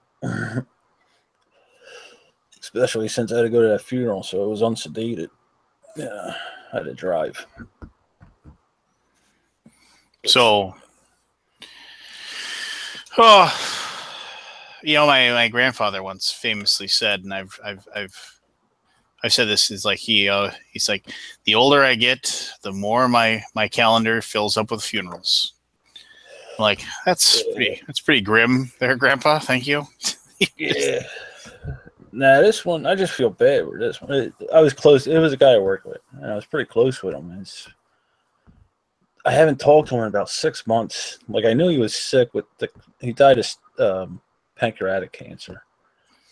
And we were supposed to go fishing, and I broke my rib. And then I went into that depression. And, you know, I called him. I said, look, I ain't going to make it. And I said, you know, we'll get together. And I fell into the deep depression, and he kind of did too. And I just never got back to him. And then next thing I know, his wife called and said, hey, he was down the shore. His car got hit. He went in the hospital, and then his 20-year-old daughter just snapped, and she's in a mental hospital. And it's like, Jesus, you know, it all happened in like 3 days. You know. And you know, I kind of feel bad. I didn't get to say goodbye or anything to him, but I'm glad it kind of happened quickish. Yeah, it didn't suffer too much, but yeah, it's a shame. He was only 55 or 56. Wasn't that old? Yeah. But, yeah, it's rough. Yeah, but like I said, it's been a couple of shitty weeks. Yeah. It's just one thing, the roof, then the car, or him, and then the cars in the back. But just keep. I think we need a song to cheer us all up. No, we don't. You're only 2 hours away. I can't come up there and muzzle your ass.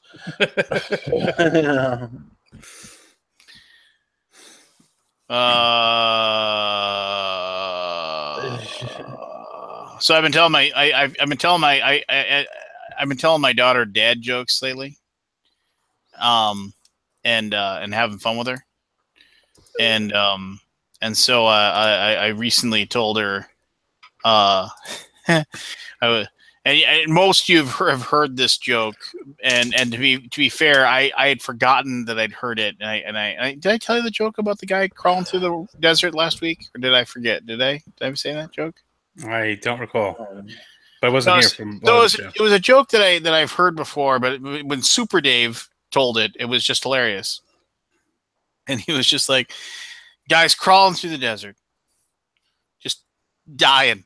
He's like, water, I need water. And there's nothing around him. Finally, he sees like this glint of something off in the distance. He starts crawling towards it, and as he gets closer, he sees it's a tent. And so he walks over there, and he's just like, and he crawls in the tent. He's like, water, I need water. And the guy says, I don't have any water. All I've got is neckties. You want to buy a necktie? He's like, no, you idiot. I need water. I'm dying. And so and he's like, well, there's like a restaurant about a day's travel that way. If you go there, they can probably take care of you. He's like, thanks for nothing. He's like, sure you don't want a necktie? Get the hell out of here. So he crawls off. A couple days later, he comes crawling back. He's like, water. He's like, well, didn't they give you any at the restaurant? They wouldn't let me in without a tie.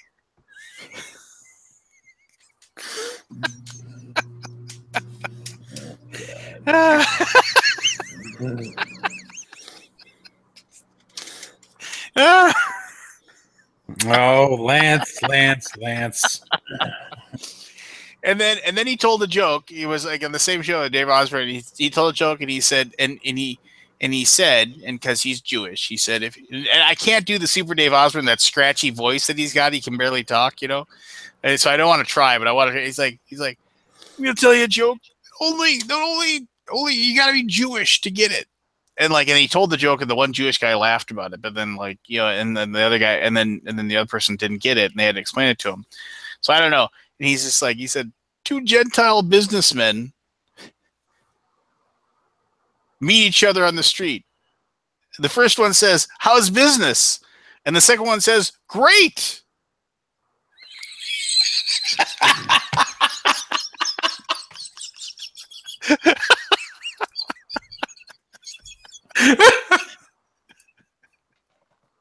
I get it. Yeah. And I didn't understand what that they had to explain. So explain why. So let me see if you'd understand it, because he explained the joke. Because the 2 Jewish guys would be complaining about how business is, and that's what makes it funny. Yes, because they're Gentile.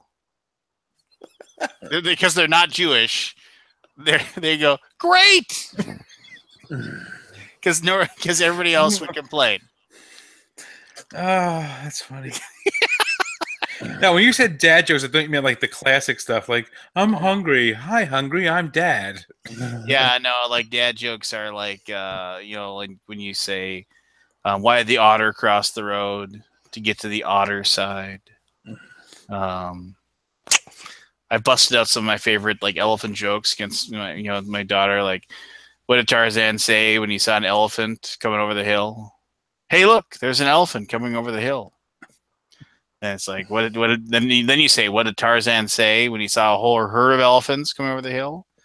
It's like, hey, look, there's a whole herd of elephants coming over the hill. And then the last one, the last joke is, what did Tarzan say when he saw a whole herd of elephants wearing sunglasses coming over the hill? And then, of course, the kid says, hey, look, there's a whole herd of elephants wearing sunglasses coming over the hill. And you say, no. He didn't say anything because he didn't recognize them. Oh, man.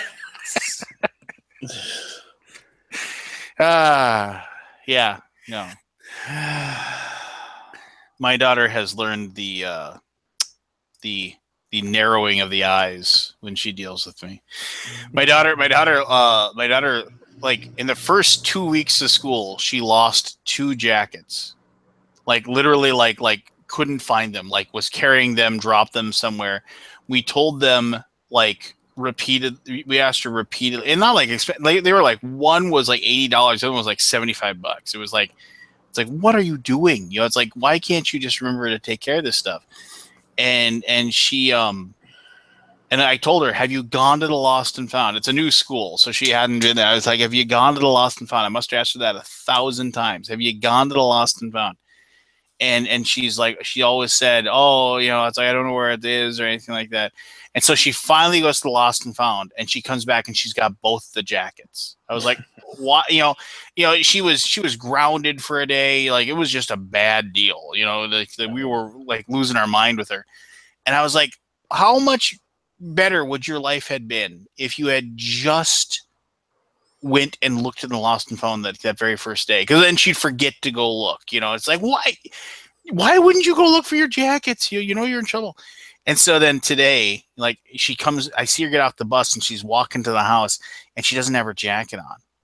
And I said, where is your jacket? She's like, it's in my backpack. I was like, oh, okay, you know, whatever. It was cold this morning. It was hot in the afternoon, fall day, you know, so she took her jacket off. And I look, and it's in her backpack.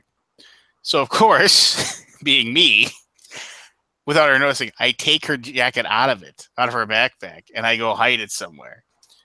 And then we're getting ready to go to swimming lessons today, and it's getting a little cool. I was like, Rylan, grab your jacket. It's getting cold. And so she didn't go and look in her backpack. She just said it's in my backpack. And she goes over and she's like, looks and she opens it up. And there's this moment of fear in her eyes. And she's looking in the backpack. And she's like, and I had let my wife in on the joke. So she knew. And so she's like, and my wife's like, Rylan, get your jacket on. We got to go. And she's just like,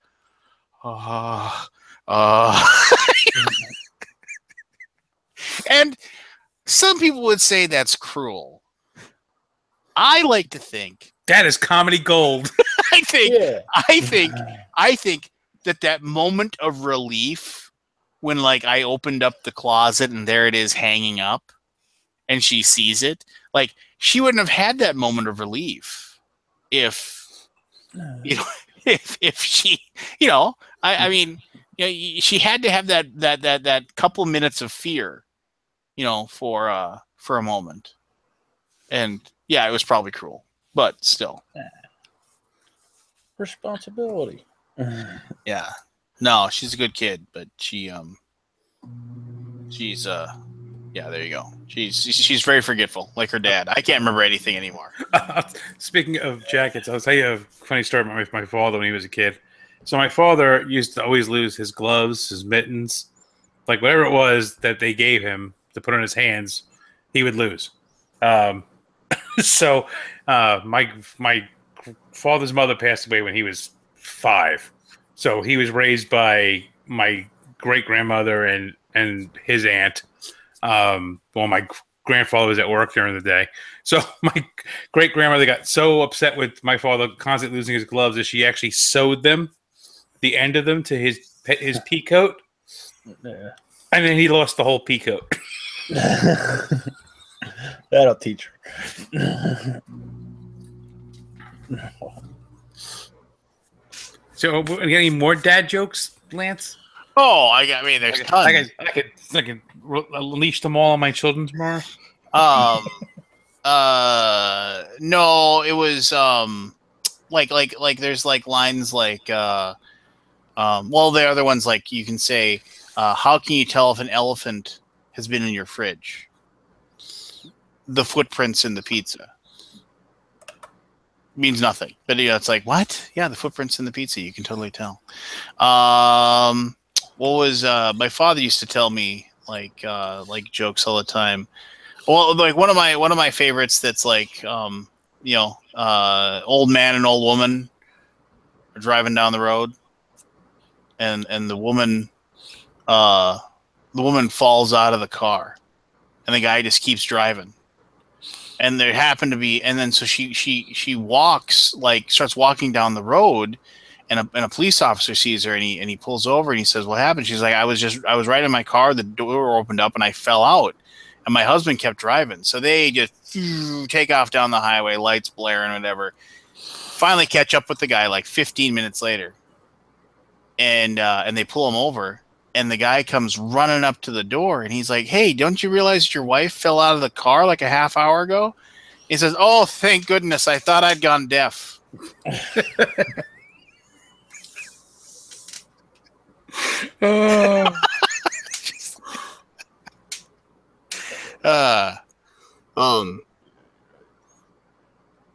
Yeah, that was another Super Dave joke. I think I like Super Dave. Yeah, I think I can't remember with him, but there was another joke where the lady gets caught in the supermarket shoplifting a can of peaches, and so they take her to the police come. They fill out a report, and they tell her she has to go to court. So her husband and her go to court, and she's like, I really didn't mean to steal it. I just put it in my bag for a second, and I forgot it was there. He's like, well, and the judge is like, well, I understand, but you have to be punished. So he goes to the grocer. He goes, how many peaches are in that can? He's like, I don't know, 2. And he's like, all right, you have to go to jail for 2 days. 1 day for each peach in the can. And she's like upset, but she's like, okay, that's fine. He's like, anyone else have anything to say before we conclude today? And the husband raised his hand. He goes, Your Honor, I have to be honest. She took a large can of peas also. I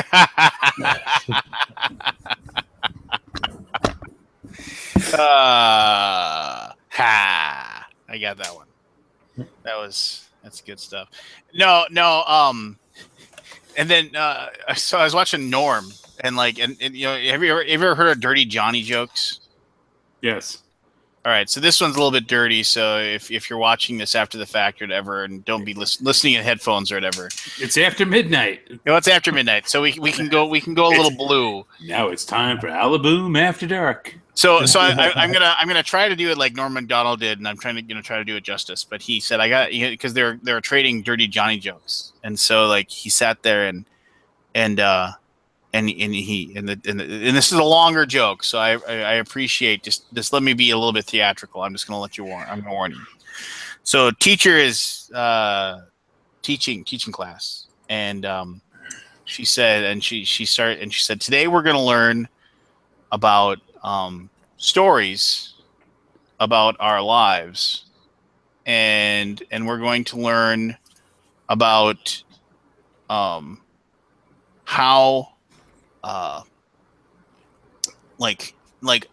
what we've learned from those stories, and how we can figure things out, and so then so this person sits there, and she raises her hand, and he's like, Sally, what's your story?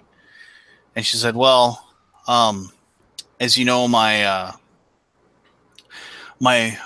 father works for the dairy, and they're like, thank God for the dairy. If it wasn't for the dairy, this city wouldn't survive. But he works for the dairy, and he works in their livestock, and he one day he was trying to count how many chickens that he had that he was taking care of.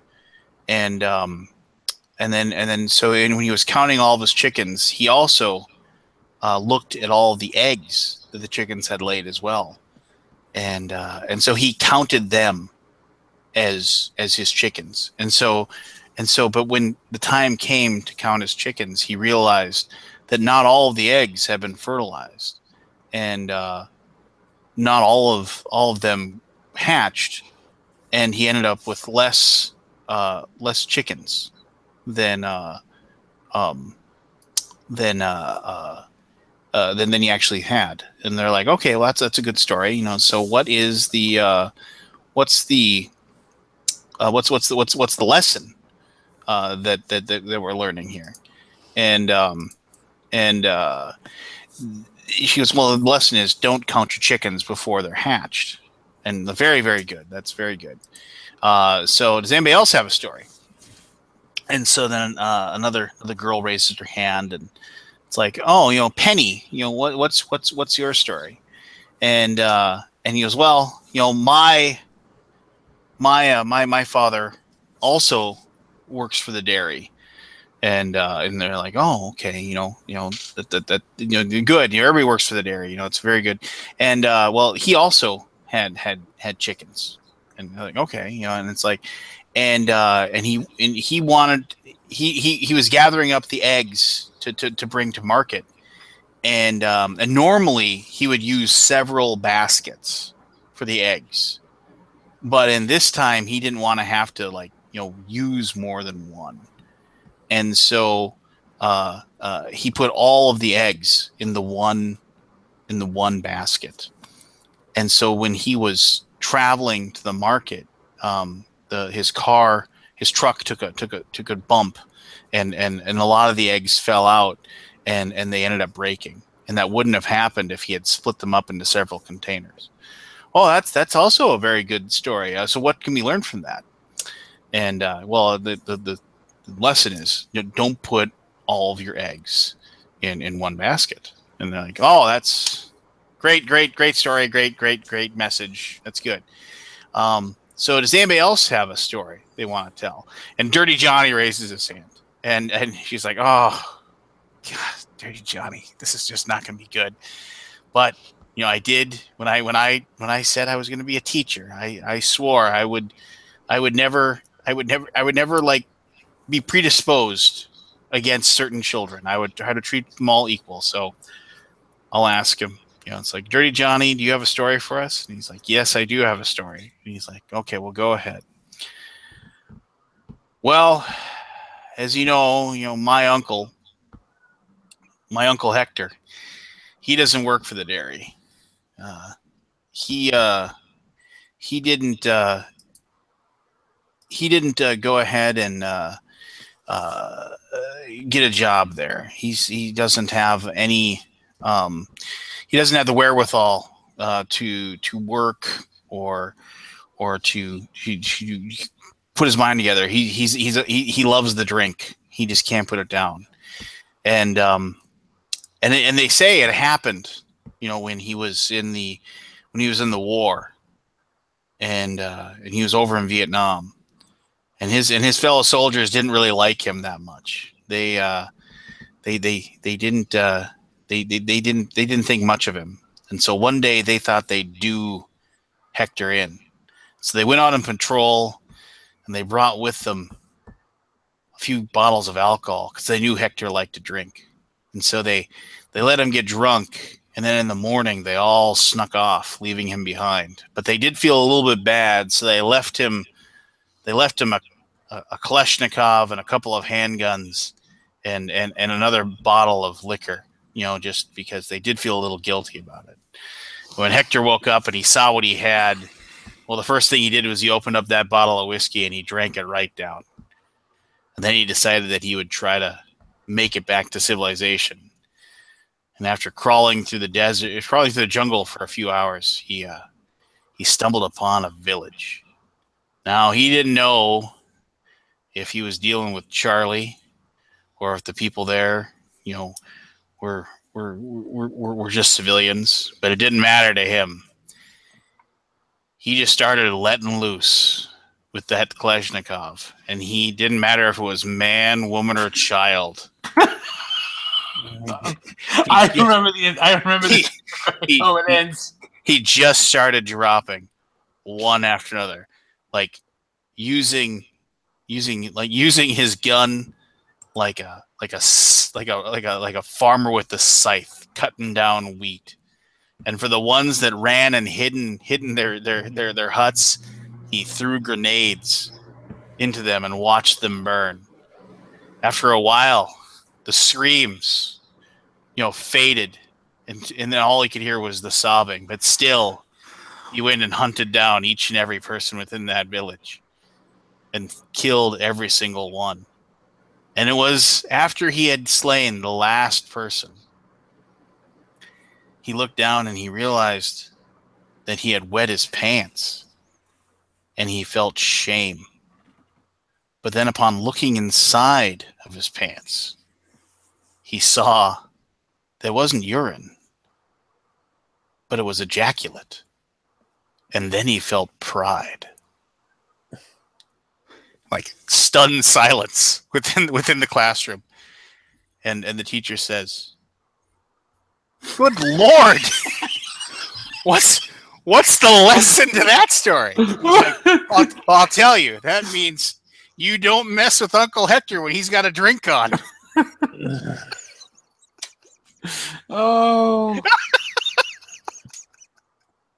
And you got to do it in, like, you got to make it's the Norm Macdonald voice, like the whole time. You don't mess with Uncle Hector when he's got his drink on. All right, so I want to tell my favorite Dirty Johnny joke. All right. So Dirty Johnny comes home. His stepdad is in the house, sitting there smoking a cigarette. He's like, "Hey, can I get a drag of your cigarette?" He says, "I'll let you answer your own question. Can your dick touch your asshole?" And he's like, "No." He's like, "Good. Well, there's your answer." So a little while goes by. He goes back in the living room.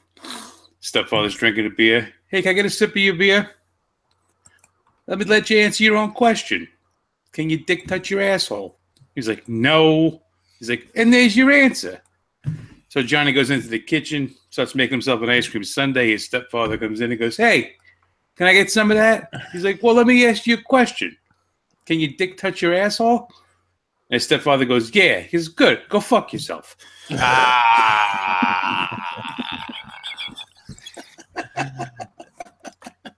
Well, and this was the joke. The other joke from like Super Dave.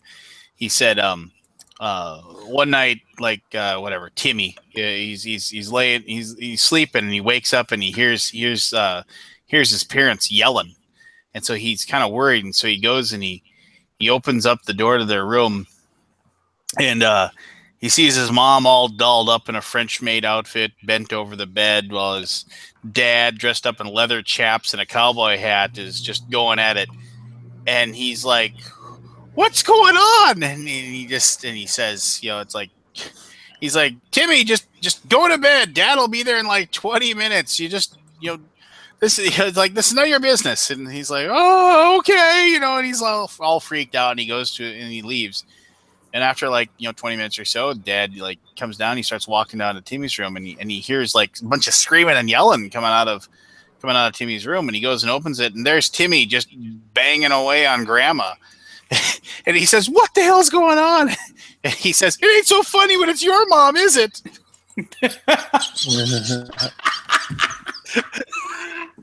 All right, one last one. So this guy buys a motorcycle on Craigslist. It's like this really expensive motorcycle, but it's only like $150. He's like, "Why is it so cheap?"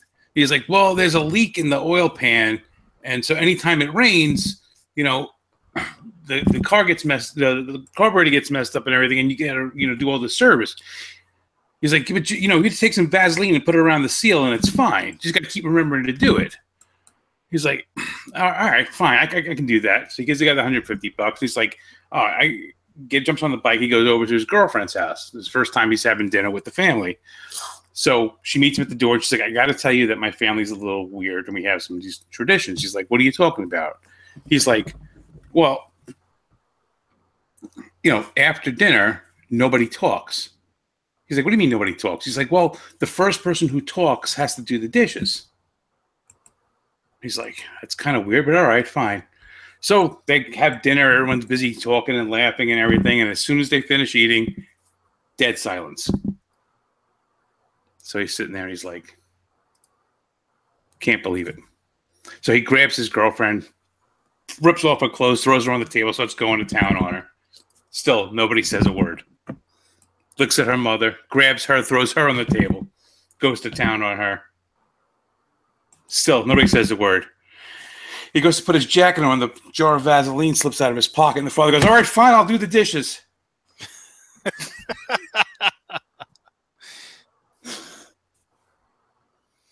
Very nice. Good stuff. Good stuff. So yeah, we're luckily enough we managed to get an idiot in our chat tonight who decides that they wanted to spout hate speech. That's kind of nice. Yeah, I was trying to report them, but I can't. It's going through my channel. I guess you got to report them through your channel. Yeah, I reported him already, but of course, they never look at that stuff. So yeah, and and all they have to do is just reset themselves, and then they so just never they never come back. I think you can continuously put them. I think you can continuously put them in a timeout. So every 4 minutes, you can put them in timeout, and they're in timeout for another 5 minutes. And so if you have the wherewithal to just every 4 minutes do that, then it's more annoying than just a ban, because a ban they can, I don't know how there's a way you can, I know people that have figured out a way to work themselves around it or whatever. right. But oh well, that's fine. If you want to be idiots, they can be idiots. The worst thing is that when people they're just looking for reaction, obviously. So yeah. But what do you do? So my fantasy football team in our league sucks. Oh, because you jinxed it. No, I always, if you don't talk big, then it's no fun. So I talk big. Play small. Yeah. Talk big, play small. You know how it is. No, it's boring. It's boring to be okay. Yeah. Nobody comes out and says, "Hey, we're gonna suck this year." Yeah.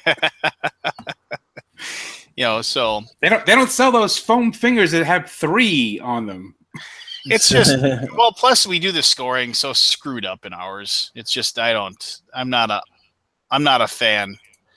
But but whatever. It's fine. It's fine. It's not for money. There's no way I'd play in this league if it was for money. No, but no one will play for money, so. Yeah. Well, no, there's no way but I mean, it was because it's all, it's just all screwed up. The way they do the scoring is just is ridiculous in this one. I'm not a fan, but what do you do? Hey, you ever flip to the news app on your phone and just you see the most ridiculous things? Sure. Arkansas high school teacher, 25, slept with 14 boy students, 2 in the same night. Cops say. Oh, she gets to go to jail, doesn't she? Or was it a dude? Yeah, no, it's a girl. It's a lady. It's a lady. Hey, lady. I would like the record to show that I would have beaten several of the other teams my last week, but I had the misfortune of playing one of the bigger teams. So you play me this week. I'll lose. That's fine. Okay, I'll let you. Tyler Eifert's hurt. I might have to pick up another tight end. Not the tight ends suck anyway. I hate them. Let's see. The projections right now, with Eifert still in there, is I'm only favored by 20 points. Only favored by 20, you say? Only 20. If I pick up Kobe Fleener, who's projected with 8, I like my chances. It's funny because the way the phone looked, I'm looking at this I have Ebron on the bench. Yeah. And he's predicted to get 79 points. And then I took my glasses off and realized it was 7.9 points. Yeah, well, there you go. I'm like, 79 points. I'm playing him. Yeah, oh well. This league's for suckers anyway. This league's for funsies. Having funsies? It's fine. It's fine. I don't know. The fact that we aren't PPR really annoys me. But I think you need to have PPR. It makes wide receivers worth something. But I should have just let it auto draft. Yeah, that seems to be working for people. Why have lots of people with red Q's next to their names? I just got that Eifert guy, and he's gone. He's that's the thing that's annoying too about these things is when they don't have like when like they it's like, oh, they've got almost zero chance of playing this week. Well, then let me put them in my IR. Nope, we don't even have an IR in this league. You just have to drop them. Yeah. I was gonna say someone got Kobe Fleener, but that's you. Well, I think I tried to claim them. I don't think it happens automatically. Oh, No, you got it. Oh, I did. Oh, woo! Yeah. Kobe It doesn't Fleener. happen automatically for like the first 2 days, but after that, everyone's free game. Oh yeah. Well, here, suck on this as I put in Kobe Fleener for Tyler Eifert. I was like saying who all these transactions that happen every week. Tim dropped Adrian Peterson. Scoop him up. He sucks. But yeah, I don't know. Football. Hey, you lost to the guy who won one game all last season. Well, yeah, but we don't carry over teams. That's kind of like that's ridiculous. He's not going to keep going. He's got too many guys who are going to get hurt. Like Gronkowski. Gronkowski. Always watching. There's one of the moms of one of the football players has the same voice as Roz from Monsters Inc. Sounds hot. Like literally, we're at the football game, and all of a sudden you'll hear her go, "Come on, boys!" Hey, now you're only favored by 2.8 points, baby. Yeah. I'm gonna lose. It happens. I will let you lose. I'll allow it. I'm going to allow this. Yes. Remember earlier we were talking about, shit as a child that would never fly these days. I remember I said I had my nephew over with the roof, fixing the roof, and he was getting up on the ladder, and I could tell he was afraid of heights. And he was talking to me about it. And he said, my brother mentioned to him that I was afraid of heights when I was younger. He said, "How did you get over it?" I was like, "You don't want to get over heights like I was taught to get over heights." He said, "Why not?" I was like, "Well, my uncles had me up on the third floor by the ankles hanging out the third floor window. You don't want to do it that way." So what kind of screwed up shit did your people do to you? Stuff like that would just wouldn't fly like today. Well, I mean, the big thing for me, I guess, would be the fact that we didn't, like my parents had station wagons, and we didn't have. We just sat in the back of the station wagon. We didn't have any kind of car seat or anything like that. The cars had seatbelts. We just didn't use them. Yeah.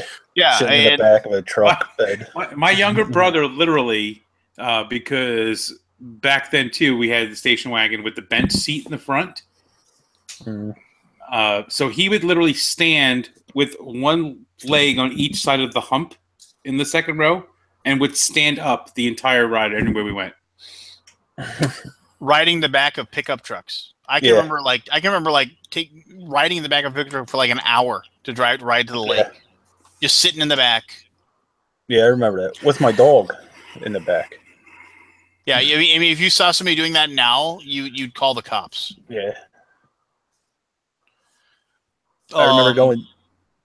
Go ahead. We would go sledding. I lived in Fairmount in Philly, which it's called the Art Museum now.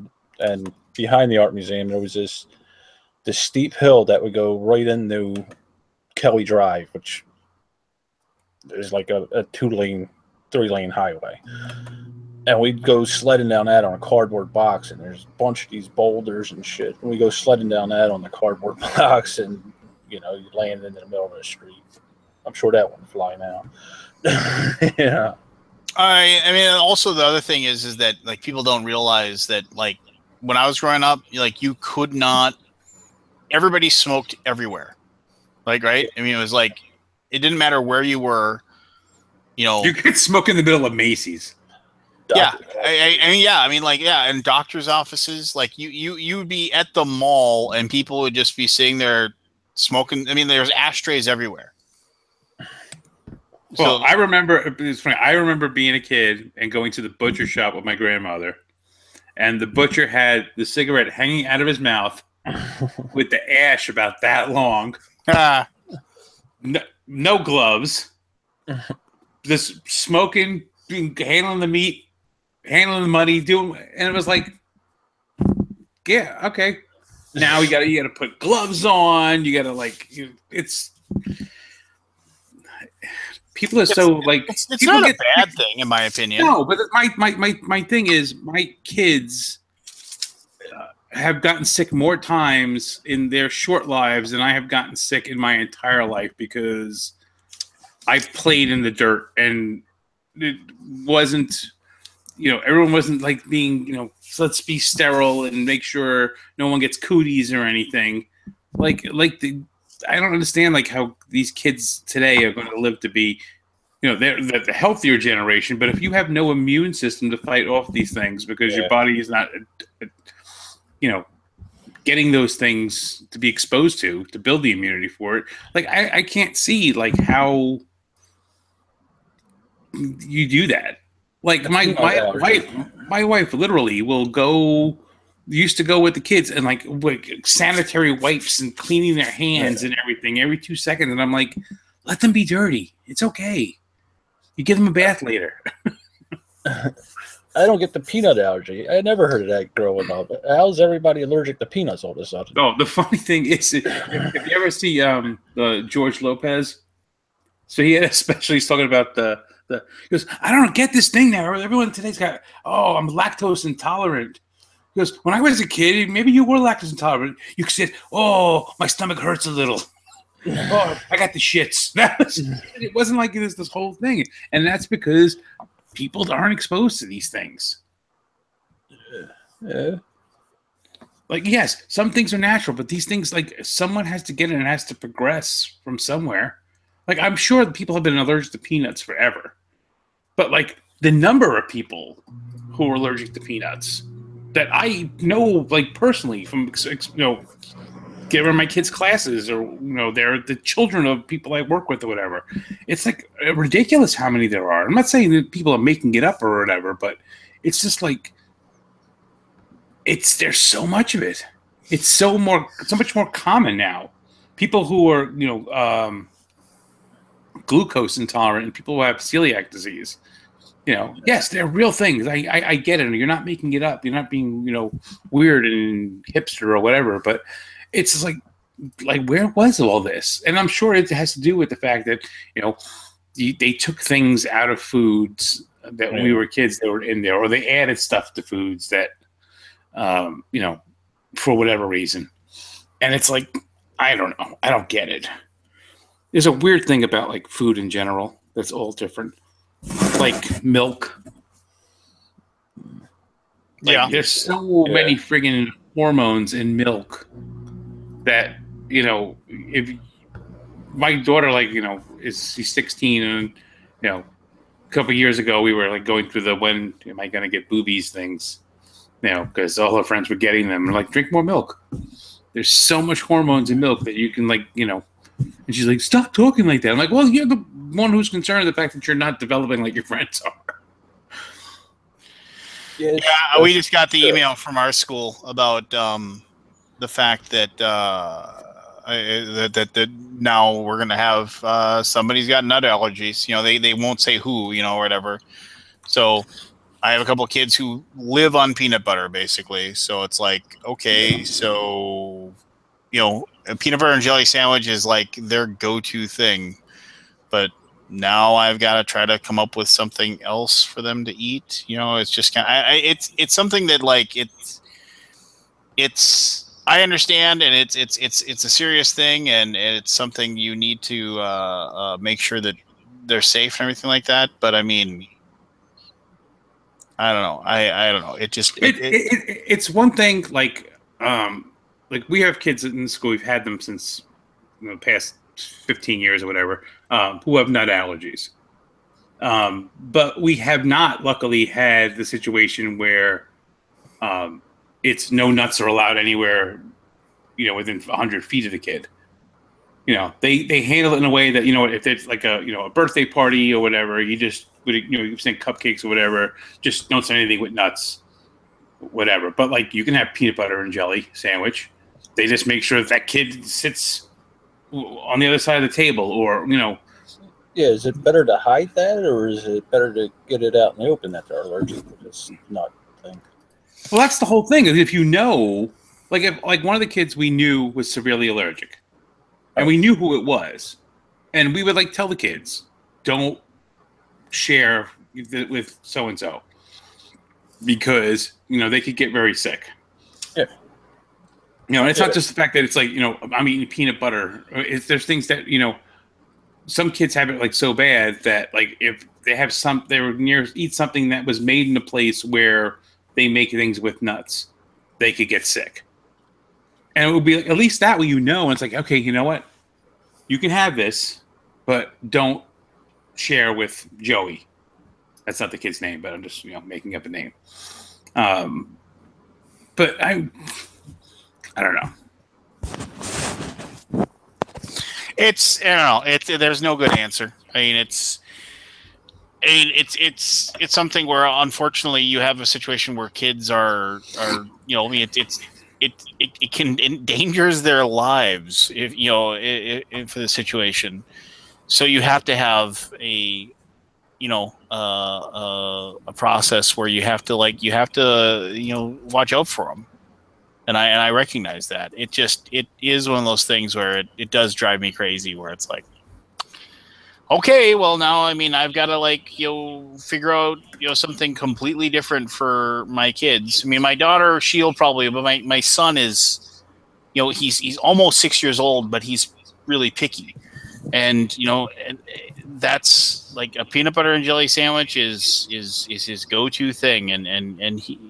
But now I've got to figure out something else that he can take with him to school.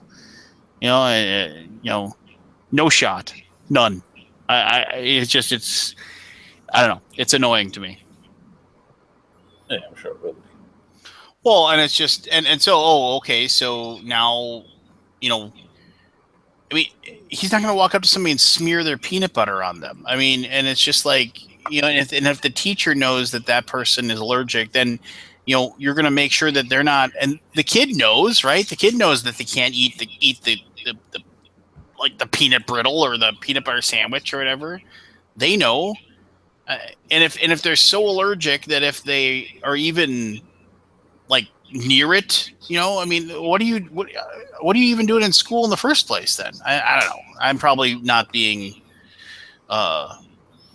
No, it's one of those things. My younger brother is severely allergic to shellfish.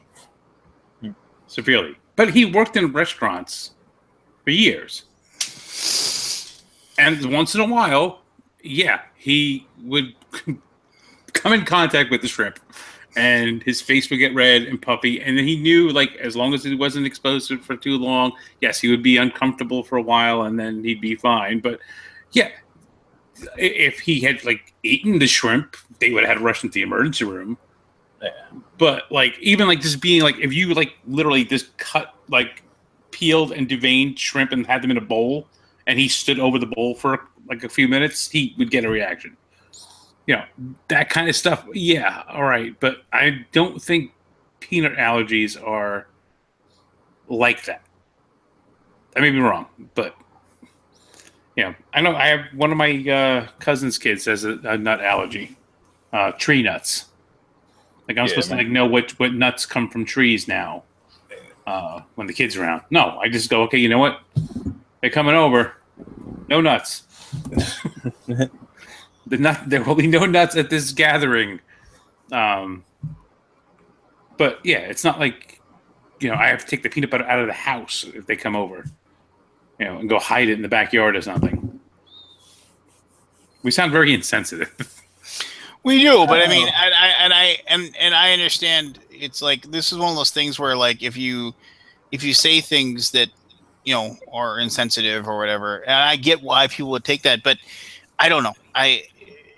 you know, the biggest thing, and we've had discussions like this before, is when, like, I recognize that there are things that you know need to change in the world and need to change in the way people perceive things and handle things and approach things and everything like that.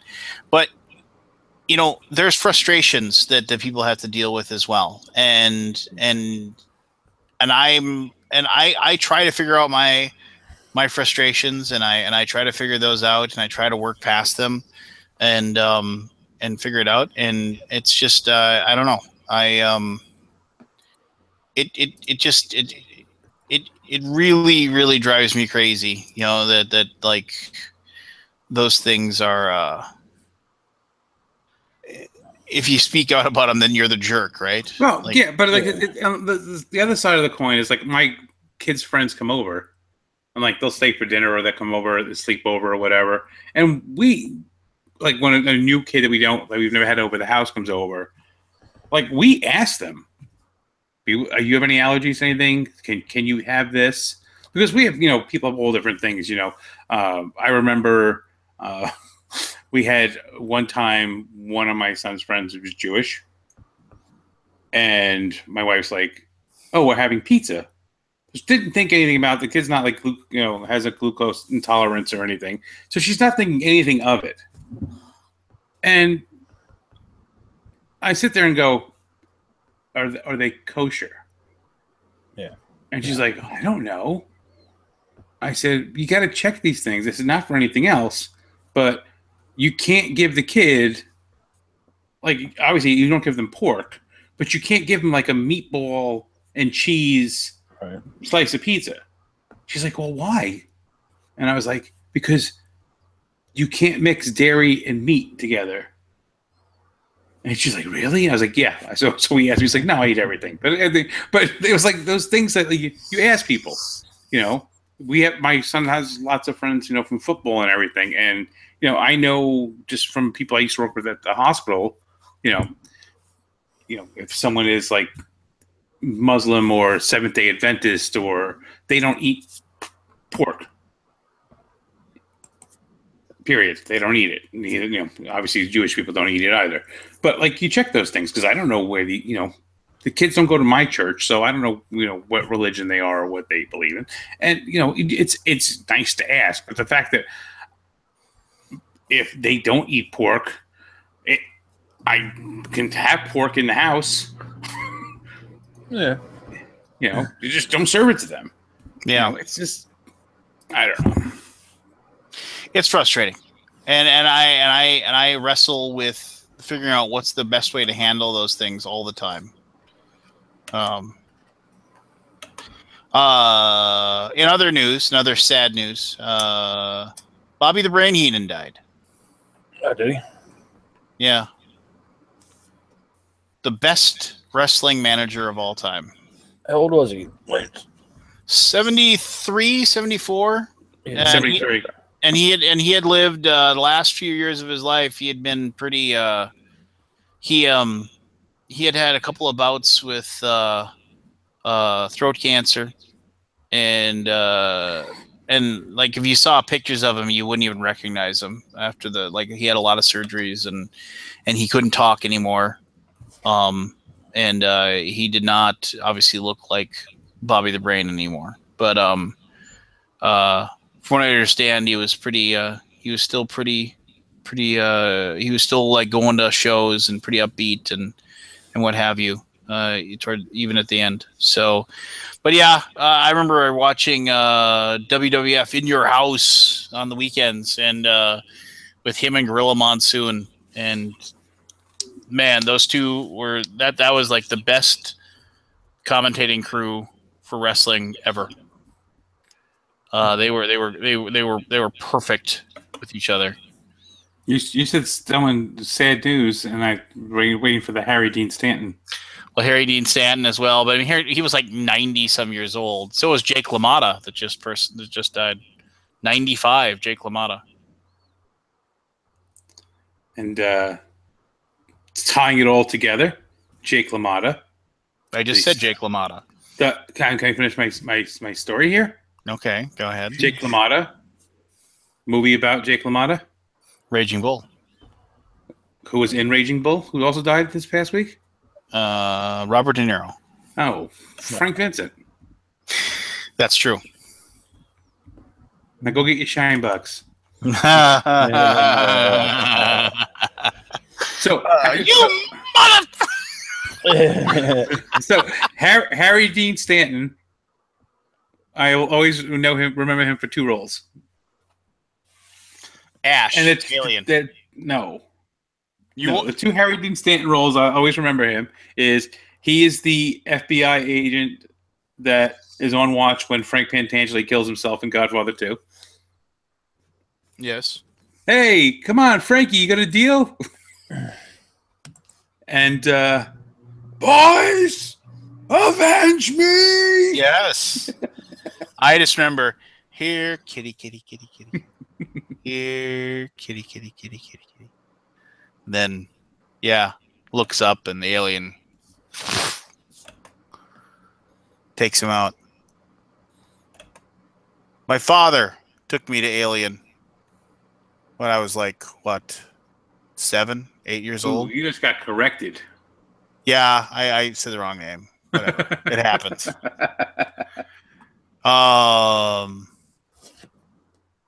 Yeah. No, that was quite the movie for an 8-year-old to watch or whatever. Not exactly good go to sleep time type of situation there. The guy from Husker Du died. What? Huh? One of the guys from Husker Du. Oh, yeah. I'm trying to remember too. No. Harry Dean Stanton was, he was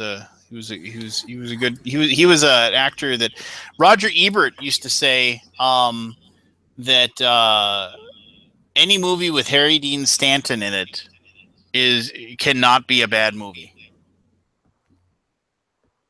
And then he was finally in a movie that sucked, and he was like, it was like the exception that proves the point, or whatever they say.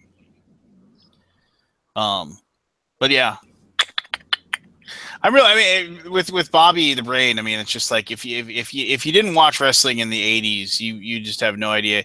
He was so quick-witted that it was just like, and he wouldn't. It would just be like he had it and he would tell them, "Don't tell me what's going to happen. I don't want to know." And so he could just off the cuff say things. I remember one time he had a thing where somebody yelled, "My wife hates you," because like he was the weasel, and he said, "How long have you been married to your wife?" And the guy said, 21 years. He said, "You realize that if you had killed her on your wedding night, you'd be out by now?"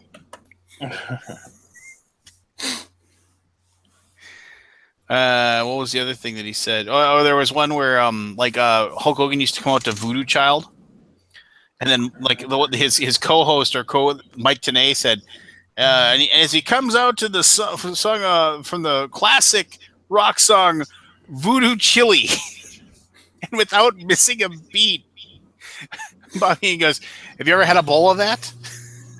just bam, he was. And then he used to. I was listening to some stuff, and he used to when they would have a when they would in the Madison Square Garden. Vince had a specific office that he always would use, and he would and so Bobby would always get off the bus. He'd race to that office before Vince McMahon can get there, and it was special because it had its own bathroom stall, and he would race in there, and he'd go in there and he'd do his business, and he wouldn't flush the toilet, and then he'd go racing out. So Vince would go to his office, and the first thing he noticed was that somebody had left a giant turd in his toilet, and he just get enraged, and he couldn't figure out who did it. Bobby the Brain.